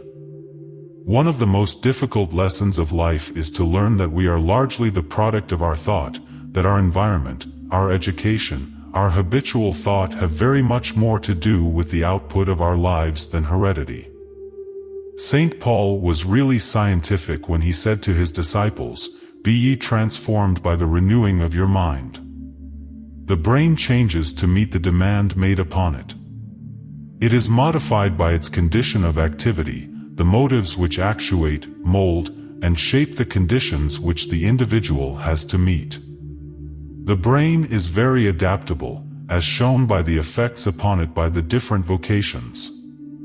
Each makes a different call upon it and develops faculties and characteristics peculiar to it. When the world was young, the human brain was very primitive, because the demand upon it was largely for self-protection and the acquisition of food, but gradually a higher call was made upon it, a more varied development demanded, and now it has become exceedingly complex. Every new demand of civilization has made a new call upon the brain, and it has responded to the call and has adapted itself to modern needs. Many people have an idea that the brain is not susceptible to any great change, but is limited, fixed by heredity. But there are numerous examples of people who have completely revolutionized portions of their brains. Faculties which were weak at birth or deficient from lack of exercise have been made strong. For example, take courage. Many successful people were as children so completely devoid of this quality that it threatened to wreck their careers. Their courage was strengthened through the help of intelligent training. This was done by the cultivation of self-confidence, the constant holding in the mind the suggestion of courage, the contemplation of brave deeds. There are plenty of people doing little things in the world who might become mental giants, if their dormant faculties were aroused, and their general ability improved and enlarged by scientific brain culture. It is a curious fact that most people think that while they are obliged to spend many years in preparing for and developing a specialty in their careers, happiness, which means more to them than almost anything else, should be a haphazard development, that it should come with practically no training, no special study, while everything else in life that is worthwhile requires such infinite pains. It is a great thing so to cultivate the art of happiness that we can get pleasure out of the common experiences of every day. The happiness habit is just as necessary to our best welfare as the work habit, or the honesty or square dealing habit. What a great thing it is to be able to habitually turn one's back to every shadow that approaches, to face the light, whether much or little. Most unhappy people have gradually become so by forming the habit of unhappiness. The habit of complaining, of criticizing, of fault-finding or grumbling over trifles, the habit of looking for shadows, is one most unfortunate to contract, especially in early life, for after a while the victim becomes a slave to it. All of the impulses become perverted, until the tendency to pessimism, to cynicism, is chronic. Nothing contributes more to the highest success than the formation of a habit of seeing the bright side of things. Whatever your calling in life may be, whatever misfortunes or hardships may come to you, make up your mind resolutely that, come what may, you will get the most possible real enjoyment out of every day, that you will increase your capacity for enjoying life, by trying to find the sunny side of every experience of the day. Resolutely determine that you will see the humorous side of things. No matter how hard or unyielding your environment may seem to be, there is a sunny side if you can only see it. The mirth-provoking faculty, even under trying circumstances, is worth more to a young man or woman starting out in life than a fortune without it. Make up your mind that you will be an optimist, that there shall be nothing of the pessimist about you, that you will carry your own sunshine wherever you go. There is a wonderful medicinal effect in good cheer. Good news and glad tidings have a magic effect even upon invalids. We often see a whole store or factory or home transformed by one sunny soul. It is a great thing to go through life with a smiling face. Think how the pleasure of living would be increased if we met smiling faces everywhere, faces which radiate hope, sunshine, and cheer. What a joy to travel in a gallery of living pictures, radiating hope, cheer, and courage. One of the rules of the Vocational Bureau of Boston is to cultivate a smile as one of the winning graces which enriches life. What would do more to bring sunshine and cheer into the life? It is pitiable to watch the faces of many of our young people in great cities and to see how sad, serious, and suppressed they are. Why should a young life be weighed down with anxiety, care, and worry? What have gray hairs and furrows of care, deep lines in the face, sadness and moroseness, to do with youth? If we were living perfectly normal and natural lives, we should carry youth into old age. There should be no such thing as premature gray hairs or signs of age upon youthful faces. Cheerfulness, says Ruskin, is as natural to the heart of man in strong health as glow to his cheek, and wherever there is habitual gloom, there must be either bad air, unwholesome food, improperly severe labor, or erring habits of life. I am resolved to give no further room in my thoughts to anxiety, fear, and depression, says Florence Morse Kingsley. We can so educate the willpower that it will focus the thoughts upon the bright side of things, and upon objects which elevate the soul, thus forming a habit of happiness and goodness which will enrich the whole life. The habit of making the best of everything and of always looking on the bright side is a fortune in itself. Happiness should be sought as a duty to others for the benefit of self, and for self for the benefit of others. Happiness should be a means, a chief end. Without good conscience, good conduct, there is no happiness. When will men learn that the mere titillation of the nerves, mere excitement and dissipation or any kind of excesses, can bring nothing but a miserable, disappointing reaction and a wounded self-respect? Real happiness depends upon honesty. It is made up of square dealing, of kindness, helpfulness, fairness. Happiness, says an able writer, is the greatest paradox in nature. It can grow in any soil, live under any conditions. It defies environment. It comes from within. It is the revelation of the depths of the inner life as light and heat proclaim the sun from which they radiate. Happiness consists not of having, but of being, not of possessing, but of enjoying. It is the warm glow of a heart at peace with itself. A martyr at the stake may have happiness that a king on his throne might envy. Man is the creator of his own happiness. It is the aroma of a life lived in harmony with high ideals. For what a man has, he may be dependent on others. What he is, rests with himself alone. What he obtains in life is but acquisition. What he attains is growth. Happiness is the soul's joy in the possession of the intangible. We take less pains to be happy than to appear so. It is the duty of everybody to cultivate a happy, joyful nature, a kindly eye, the power of radiating goodwill toward everyone. It will not only brighten the lives of others, but the reflex action of such kindly effort will also help to develop that exquisite personality, that beauty of character and balance of soul, that serenity, which is the greatest wealth we know. Be glad. When you have said all there is to say about life's sorrow, disappointment, and pain, about the selfishness and wrong that sweep over the earth like dark shadows, about the shortness of its days and the certainty of its nights, it still remains blessedly true that the universe is thrilling with the song of gladness, says a helpful writer. Be glad for the beauty of the springtime, the blue of the skies, the music of the birds, and the glory of the sunsets.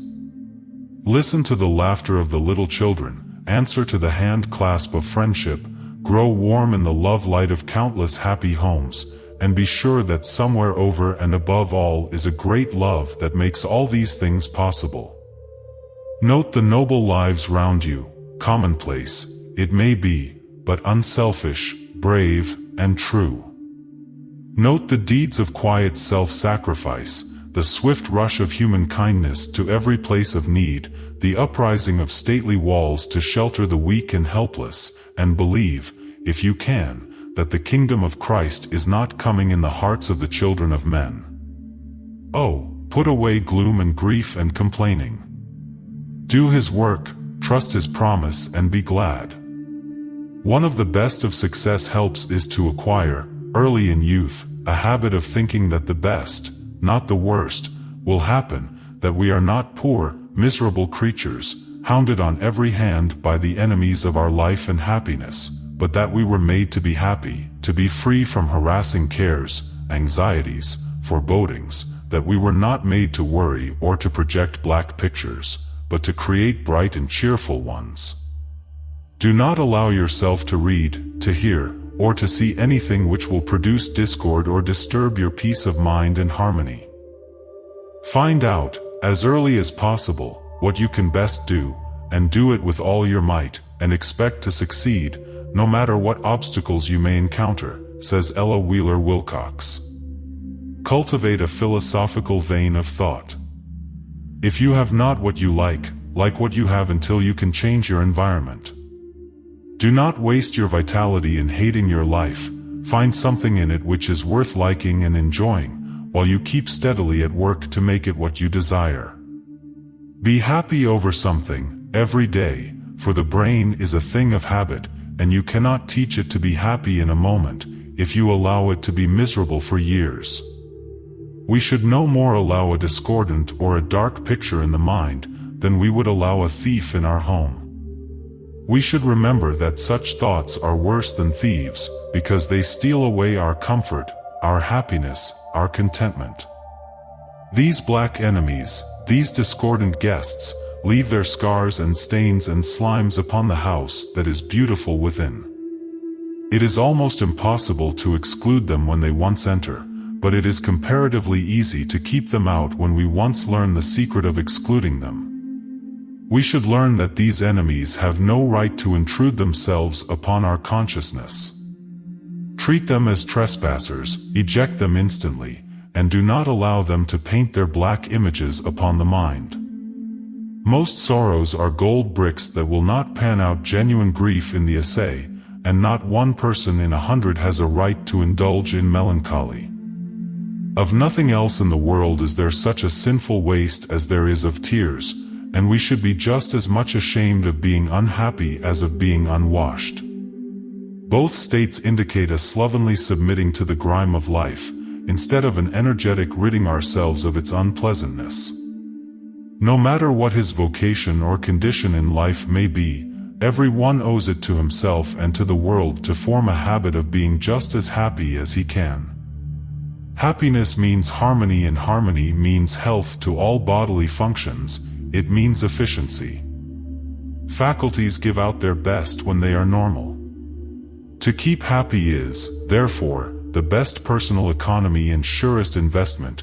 It ensures the greatest possible output of brain and body.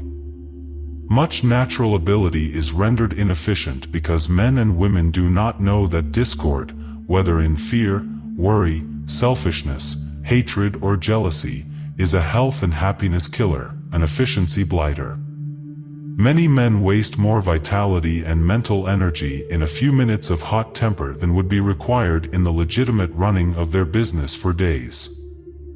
Have you ever thought of the great magic of happiness as a healer of troubles, trials, and worries? Happiness is a great healer of disease because all disease is discord, and happiness is harmony, truth, beauty. The time will come when our physicians will prescribe happiness as the great healing remedy, and we shall be taught how to be cheerful and happy, even amidst the most discordant conditions, by neutralizing the causes. Health and good humor, said Massillon, are to the human body like sunshine to vegetation. The man who is habitually sad or gloomy is so because the corresponding thoughts predominate in his mind. By thinking the opposite thoughts he can produce the opposite results. The state of mind is largely a mental habit which is not very difficult to change.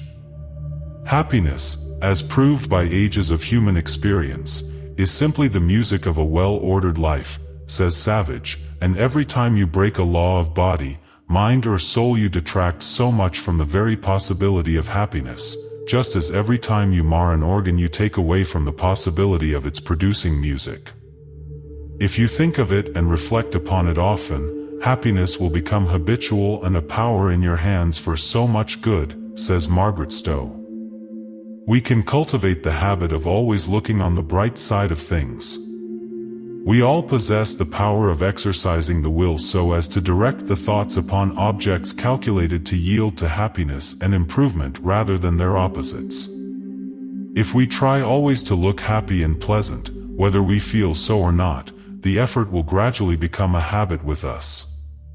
We may form this habit of happiness by making the most of little pleasures and not waiting for overwhelming joys.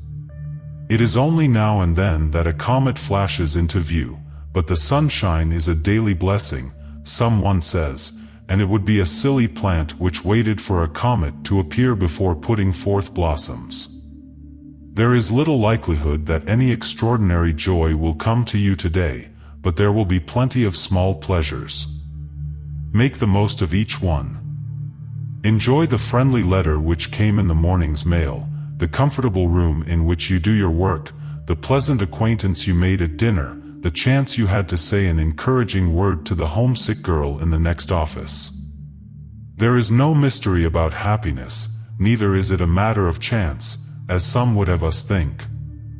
Instead, it is one of the most practical things in the world, and one who has learned to make the most of little everyday blessings has mastered its chief secret. Many people never take time to enjoy the pleasant things in life. They trample down the violets and the beautiful small flowers trying to reach the larger life blossoms. They try too hard to attain the big things while it is the multitude of little things, the little enjoyments as we go along, that makes life happy. Most people go through life straining their eyes for something so far ahead and so impossible to attain that they trample down all of the lesser joys. It is our straining for big results that incapacitates us from enjoying the everyday little things. It does not necessarily mean that life is disappointing because it does not measure up to the rosy pictures of your youthful dreams. It means that you have not formed the habit of happiness, and so have not learned to appreciate your life as it is passing. You probably do not get a tithe of the blessings out of the present moment that are awaiting you.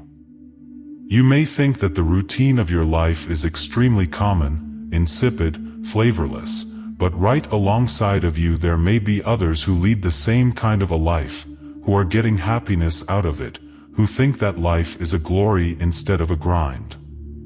They may make play of their work while you make it a drudgery. They may find joy in it while you find nothing interesting in it. You may never have learned to see the uncommon in the common. Others may see more glory in the grass you tread under your feet and in the small flowers you never look at, than you could find in the garden of a king. There may be people living near you who get more out of a home with carpetless floors and pictureless walls than you could get out of a palace, for with them love and contentment and sweet sympathy dwell, while perhaps in your home there is only selfishness, greed, and discontent. Thousands get into a habit of being unhappy, and nothing, it would seem, can make them less so. One who is not born a musician needs to toil more assiduously to acquire skill in the art, however strong his desire or great his taste, than the natural genius. So the man not endowed with joyous impulses needs to set himself the task of acquiring the habit of happiness, says a well-known writer. I believe it can be done. To the sad or restless or discontented being I would say, begin each morning by resolving to find something in the day to enjoy. Look in each experience which comes to you for some grain of happiness. You will be surprised to find how much that has seemed hopelessly disagreeable possesses either an instructive or an amusing side. Cultivate happiness as an art or science. Chapter 12: The Joys of Friendship. Who knows the joys of friendship, the trust, security, and mutual tenderness, the double joys, where each is glad for both? Friendship, our only wealth, our last retreat and strength, secure against ill fortune and the world. I would go to hell, if there were such a place, with any friend of mine, and I would want no heaven of which I have ever read if any friend of mine were in the outer dark, said Dr. Minot Savage, in the course of a sermon on the companionship of friends. The intimacy of friendship reveals the deep secrets of our hearts. Is there anything more sacred in this world than unselfish, devoted friendship, and yet is there anything of great value we take so little pains to cultivate and to keep? Is there anything of value we abuse so much by neglect? One reason why so many people have so few friends is that they have so little to give, and they expect everything. If you cultivate attractive and lovable qualities, friends will flock around you. Most of us attend to everything else first, and if we have any little scraps of time left we give them to our friends, when we ought to make a business of our friendships. Are they not worth it? Is there anything more beautiful in this world than the consciousness of possessing sweet, loyal, helpful friends, whose devotion is not affected in the least by a fortune or the lack of it, friends who love us even more in adversity than in prosperity? The faith of friends is a perpetual stimulus. How it nerves and encourages us to do our best, when we feel that scores of friends really believe in us when others misunderstand and denounce us. Ah, there is no other stimulator, helpmeet, or joy-giver like a true friend. Well might Cicero say, "They seem to take away the sun from the world who withdraw friendship from life, for we have received nothing better from the immortal gods, nothing more delightful." It means a great deal to have enthusiastic friends always looking out for our interests, working for us all the time, saying a good word for us at every opportunity, supporting us, speaking for us in our absence when we need a friend, shielding our sensitive, weak spots, stopping slanders, killing lies which would injure us, correcting false impressions, trying to set us right, overcoming the prejudices created by some mistake or slip, or a first bad impression we made in some silly moment, who are always doing something to give us a lift or help us along. What sorry figures many of us would cut but for our friends. What marred and scarred reputations most of us would have but for the cruel blows that have been warded off by our friends, the healing balm that they have applied to the hurts of the world.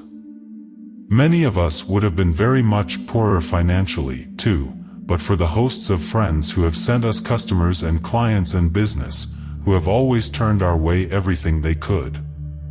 Oh, what a boon our friends are to our weaknesses, our idiosyncrasies and shortcomings. Our failures generally.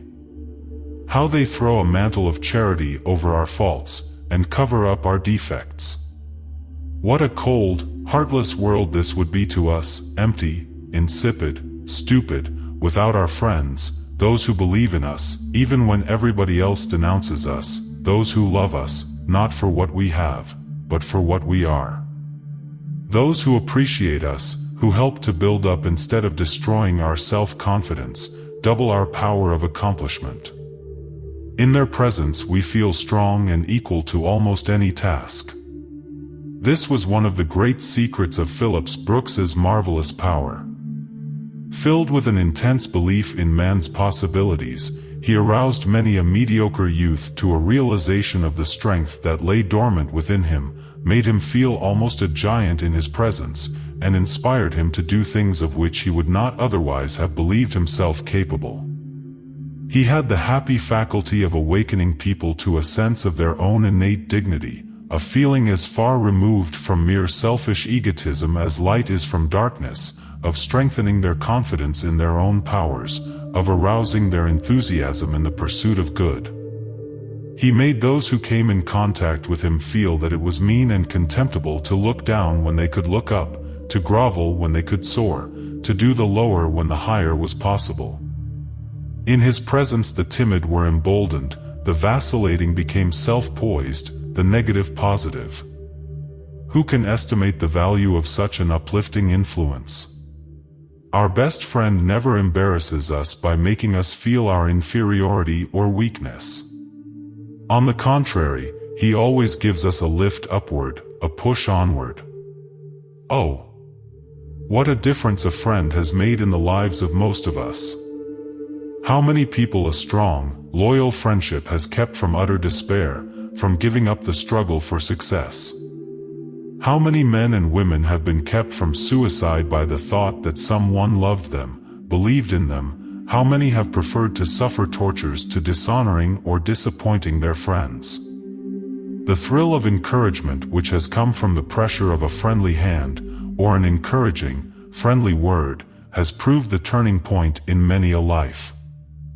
What is more sacred in this world than our friendships? One of the most touching things I know of is the office of a real friend to one who is not a friend to himself, one who has lost his self-respect, his self-control and fallen to the level of the brute. Ah! This is friendship, indeed, which will stand by us when we will not stand by ourselves. I know a man who thus stood by a friend who had become such a slave to drink and all sorts of vice that even his family had turned him out of doors. When his father and mother and wife and children had forsaken him, his friend remained loyal. He would follow him nights in his debauches, and many a time saved him from freezing to death when he was so inebriated that he could not stand. Scores of times this friend would leave his home and hunt in the slums for him, to keep him from the hands of a policeman, and to shield him from the cold when everyone else had forsaken him, and this great love and devotion finally redeemed the fallen man and sent him back to decency and to his home. Can any money measure the value of such friendship? And what delights can equal those that stir the spirit's inner deeps, when one that loves but knows not reaps a truth from one that loves and knows? The friendship which shrinks from telling the truth, and cannot bear to cause pain when justice demands it, does not command as high a quality of admiration as the one which is absolutely just, frank, and sincere. No great friendship can rest upon pretense or deception. Sincerity is the very core of friendship. Was there ever such capital for starting in business for oneself, as plenty of friends? How many people, who are now successful, would have given up the struggle in some great crisis of their lives, but for the encouragement of some friend which has tided them over the critical place? Many people seem to think that their friends are mere incidental things in life, that it is not worthwhile to put oneself out a great deal to cultivate them. The result is that their eves are barren, poverty-stricken, and unsatisfactory. No one truly lives in any liberal, true sense who does not cultivate many friends. No one would get very much out of life if he lived absolutely alone. It is the vital connection, the sweet, satisfying communion with our kind that makes life worth living. One reason why so many people are disappointed with what life has for them is because they have never cultivated the capacity for friendship. Someone has well said that unhappiness is the hunger to get, while happiness is the hunger to give. Friendship is no one-sided affair, but an exchange of soul qualities. There can be no friendship without reciprocity. One cannot receive all and give nothing, or give all and receive nothing, and expect to experience the joy and fullness of true companionship. Many are heart-hungry and miserable for no other reason than this: they are living apart from their friends. There is a balm in friendship that can heal 1,000 ills. There is a power in the tender sympathy of a friend that can disperse the darkness of despair and cause the sunshine of hope and cheer to flood the mansion of life once more. How many men and women go through life with a sense of loneliness, hungry for friends and for the love and admiration of others, simply because of something about their personalities which repels? These people are usually proud and sensitive, and they wonder why they are shunned and avoided, but they never learn to study themselves, and to find out the real reason. Friendship rests largely upon admiration. Many are not capable of forming great friendships, because they do not have the qualities themselves which attract noble qualities in others. If you are crammed with despicable qualities, you cannot expect anyone to care for you.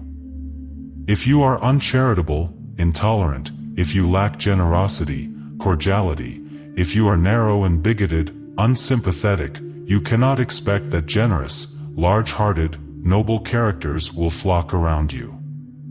A happy temperament, a desire to scatter joy and gladness, to be helpful to everybody, are wonderful aids to friendship. The virtues that make the heart rich must come from a sweet disposition, a helpful, sunny soul. There are people who fling out sunshine and joy everywhere they go. They scatter the shadows and lighten the sorrow-laden hearts. How quickly we should sight the millennium if we could only see our brother in the most unfortunate human being, if we could always look at people as charity does, who always sees a God in the meanest of men, a philanthropist in the stingiest miser, a hero in the biggest coward, and who is always saying, "Do not condemn that man, there is a God in him that somebody, may call out." If you would be happy, cultivate an open nature, a kindly, cheerful manner, a joyous spirit. Do not be stingy with your praise, your cordiality, your helpfulness.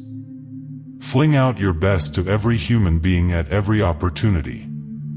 Learn to say pleasant things to people about themselves, do generous things, and you will be surprised to see how your life will enlarge, your soul expand, and your whole nature become enriched and ennobled. Do not be afraid to tell your friends that you love them. Tell them of their qualities that you admire. Do not presume too much upon your friendships. Do not allow them to be strained too much either by long absences without communication, or without seeing them when it is possible to do so. It is only he who loses his life, who gives it royally in kindly, helpful service to others, that finds it. This is the sowing that gives the bountiful harvest. The man who gets all he can and gives nothing, knows not real riches. He is like the farmer who thinks too much of his seed corn to sow it, who hoards it, thinking he will be richer for the hoarding. He does not give it to the soil because he cannot see the harvest in the seed. It is not so much a question of how far we have gotten along in the world ourselves, as how many others we have helped to get on. Perhaps really the richest man who ever lived upon this continent was Abraham Lincoln, because he gave himself to his people. He did not try to sell his ability to the highest bidder. Great fees had no attraction for him. Lincoln lives in history because he thought more of his friends, and all his countrymen were his friends, than he did of his pocketbook. He gave himself to his country as a wise farmer gives his seed to the earth, and what a harvest from that sowing! The end of it no man shall see. One of the saddest phases of our strenuous American life is the terrible slaughter of friendships by our dollar chasers. Is there anything more chilling in this world than to have a lot of money but practically no friends? What does that thing which we call success amount to if we have sacrificed our friendships, if we have sacrificed the most sacred things in life in getting it? We may have plenty of acquaintances, but acquaintances are not friends. There are plenty of rich people in this country today who scarcely know the luxury of real friendship. There is something that is called friendship which follows us as long as we are prosperous and have anything to give of money or influence, but which forsakes us when we are down. Real friendship will follow us into the shadows, in the dark as well as in the sunshine. The capacity for friendship is a great test of character. We instinctively believe in people who are known to stick to their friends through thick and thin. It is an indication of the possession of splendid qualities. Bad people are incapable of great friendships. You can generally trust a man who never goes back on a friend. People who lack loyalty have no capacity for great friendship. It is in relation to their effect on character that friends must be estimated at their real value. Dr. Hillis says that, destiny is determined by friendship, fortune is made or marred when a youth neglects his companions. Character is tinted by the friends to which we attach ourselves. We borrow their color, whether it be black or white. We absorb their qualities, whether they be noble or ignoble. Men become false, says Charles Kingsley, if they live with liars, cynics, if they live with scorners, mean, if they live with the covetous, affected, if they live with the affected, and actually catch the expressions of each other's faces. We only get what we give. Our friends are the harvest of our friendship sowing. If the seed is poor, the harvest is poor. The man who is rich in friendships has sown richly of sympathy, of interest, of admiration, of helpfulness, of love. Our friends, if they be many and true, can add more to the richness and happiness of our existence than all the wealth of the Indies. The purpose of friendship, said Seneca, is to have one dearer to me than myself, and for the saving of whose life I would gladly lay down my own, taking with me the consciousness that only the wise can be friends, others are mere companions. In friendship lies ever a road to happiness. It was always my theory, says Ella Wheeler Wilcox, that a broad nature is capable of many true friendships.